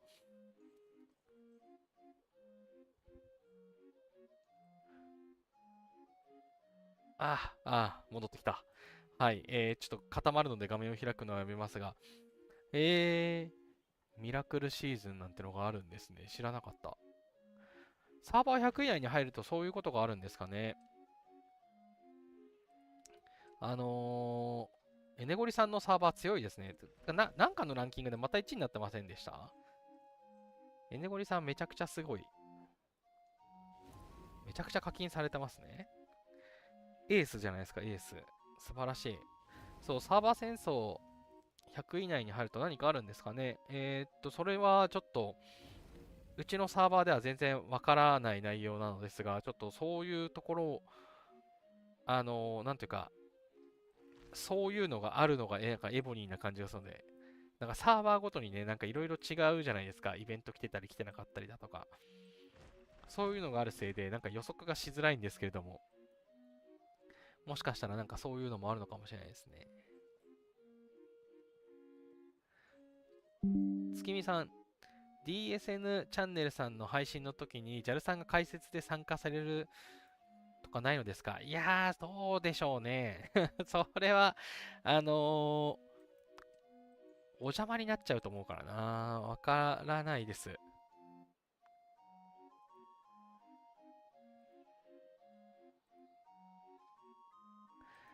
まあ、ないかな。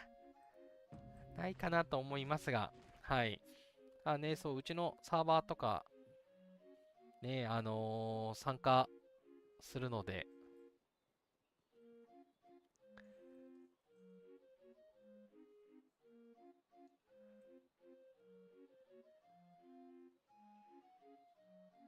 お、そう、いつかね、コラボできるといいなとは思ってますね。エネゴリさん、DM ありがとうございます。DM に送りましたということで。何これ？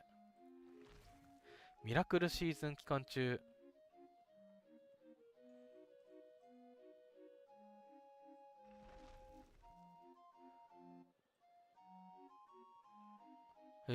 こんなのあるんだ。サーバー戦争ミラクルシーズン。これは、初めて見ました。この、この画像は、配信に貼っつけても良いやつです？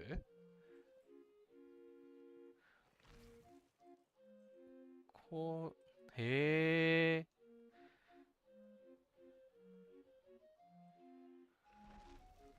これ初めて聞いた。おもろ。ミラクルシーズン。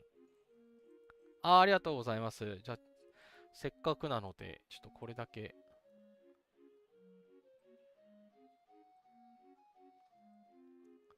ちょっと待ってくださいね。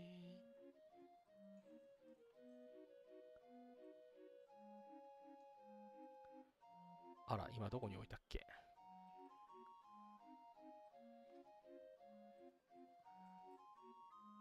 へえ。今ですね、エネゴリさんが画像を送ってくださりまして、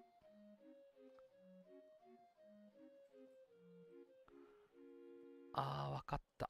これ、フォーマットが違うから、しばしお待ちを。映る。サイズが合ってない。ちょっと待ってください。うい。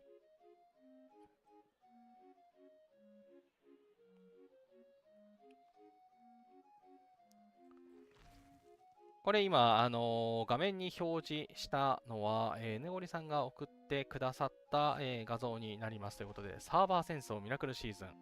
ミラクルシーズン期間中3回以上サーバー戦争トップ3に入賞した栄光君主最大5人は、個人ランキングに名誉勲章が展示され、追加のリワードを入手できます。イベント終了後、軍神アレスを配布する際に、栄光勲章をスキップして、リワードの獲得順位を繰り下げます。これ、やっぱり以前あったプレミアムのやつか。10人、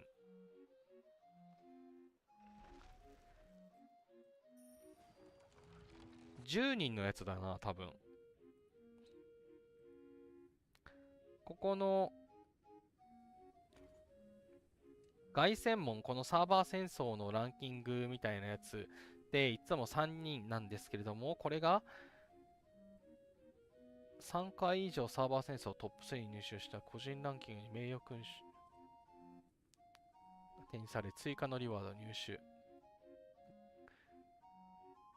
栄光君主最大5人はスキップして、リワードの獲得順位を繰り下げます。だから結局10人に軍師アレスを配布しますよって書いてますよね。だから、以前あった、アレス10人、10位まで取れるやつですね。これサーバー戦争ミラクルシーズンっていう名前なんだ。知らなかった。知らなかったですけど、これサーバー順位100位になったからなのかな。そこに関連性があるかどうかは気になりますね。サーバーの順位100位以上のサーバーが全部そうなのかっていうところ。エボニーって、なんか、旗から見てるとサーバーなんかランダムでサーバーごとにいろんなイベントをやっているように、見受けられるので、もしかしたら他のサーバーで今度このまた10位までのやつ来るのかもしれないですね。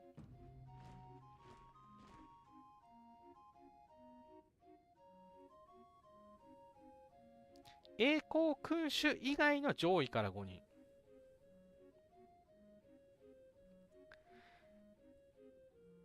栄光君主最大5人ってなってたから、この栄光君主の条件の、画像がちっちゃくて、ちゃんと読めてない。まあ、3回サーバー、だからサーバー戦争ミラクルシーズンだから1回のサーバー戦争じゃなくて、このミラクルシーズンっていうシーズン期間中にトップ3に入賞した栄光君主だから、まあ、その人はもうあれなんですね。殿堂入りシステムですね、これつまり。殿堂入りした人は、もうそもそもその人、軍神アレスすでに持ってるから、もう、配布の対象じゃなくてスキップするよ。その人の分もったいないから、次の順位に繰り下げしますよっていうことなのか。優しい。殿堂入りシステムだ、これ。で、月見さん、うちのサーバーかなり上にいるけどなかったです。そうなんですね。いや、なんかそう、そんな気はするんですよね。なんというか、なんとなく、エボニー的に、多分順位だけじゃない気がしちゃいますね。おそらく、えヘカテのイベントとか、アグロペのイベントみたいに、サーバー狙い撃ちでお試しでやってるやつだとして、まあ、今回、なんだっけ、この名前忘れちゃった。前まで、うちも来てなかった、なんかうまく動かないな。電池切れかもしれない、マウスの。ブレイブハートか。ブレイブハート他のサーバーで来てたけど、今回は初めてうちがサーバー来ましたっていうのがある通り、このサーバー戦争ミラクルシーズンってやつが今後いろんなサーバーで出てくるのかもしれないですね。このミラクルシーズンどのぐらい続くんだろう。これは朗報ですね。いや、エネゴリさんじゃないと、毎回同じ人たちで新規はまずアレス取れないくらいガチです。一番強いドメインのエマリカ人たちは。いや、そうなんですよね。うちらサーバーもそんな気はします。結局、1位から5位って、もはや、なんというか、毎回同じような人たちで占有するから、もう1枠あるかないか、そもそもないみたいなのがね、ほとんどなんですよね。結構きつくて。相当頑張らないと5位以内になるのやっぱ難しい。上に、ね、この元老院のサーバー戦争の、この何ポイント取れみたいな話、アレスの羽を取れるか取れないかみたいな話をしてる人が 1B、2B なんてポイント取れるわけねえだろっていうところ、こういうなんかそのえぐいシステムが出たんで、まあその意味ではこの殿堂入り話素晴らしいですね。いつも上に来る殿堂入り最大5人はもう無視しますと。無視して軍師アレスを下に配るよっていう、なんか、エボにやるじゃんっていう、なんか両システムな感じがしますね。素晴らしい。はい、ということで、多分ね、サーバーランキング、月見さんのところをないって言ってるし、サーバーランキングは、直接関係ないような気もするし、で、だとする、そうであった方が嬉しい人が多そうなので、それを期待したいですね。そう、アレスをね、取るのがなかなかどんどん難しくなってきてるかなというところなので、この、なんというか、イベントが、少しずつ広まって、今がね、テストの段階だとすると、いろんなサーバーにね、広がっていくといいなって思いますね。これは、いや、えのごりさん、すごく貴重な情報ありがとうございます。こんなのね、ほんとね、普通にプレイしてたら気づかないんで自分のサーバーが全てだと思うじゃないかっていう、ね、本当にサーバーごとに全然違うのやめてくれよって思うんだけど、なんていうかね、サーバーごとなのがえぐいですよね。なんか大陸システムとかあるから大陸ごとに違うよとかね、そういうのだったら分かりやすいんですけど、そうでさえないですからね。不思議だぜ。なんかどういう選び方をしてるんだろう。課金額かな課金額かな。そう、私若干気になってるのはこの、今もう見れないか。交換の時にサーバー宝箱みたいなのが出るじゃないですか。サーバー全体の多分課金額の指標になると思うんですけど、これのね、種類の違い、この金額の違いとかって何か影響するのかなとかね、ちょっと気になりますよね。同盟ギフトとかね、うちの同盟レベル14なんですけど、はい、なんかこれによって、その、サーバーの優遇度みたいなのがね、変わるのかどうかとかね、ちょっと気になっちゃいますよね。はい。もうさっきアイテム取っちゃったんで見れないや。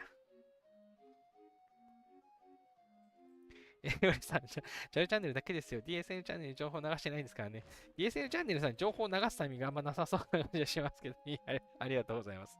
新鮮な情報を。ありがとうございます。やべえ、これ、今気づいた。バフが、まだ1時間あった。よかったよかった。たまにね、この24時間バフね、切らすんで、忘れないうちに後でやろう。はい、そろそろ終わるって言ってから、なんか結局楽しくて10分、15分と話をしてしまいましたが、こんなところで。いや、まあね、DSN チャンネルさんとね、ちょっといつかね、コラボしたいなと、思っているんですけども、なかなかね、いや、なかなかねってね、言っちゃダメなんですよ。いつかね、いつかそのオールスターに、いや、でもメジャーは無理よ。メジャーは無理よ。1年後ぐらいにはね、このオールスターのこの1200以内に入れたらいいなと思いながら頑張ってますというところで、今日はこんなところで終了にしようかな。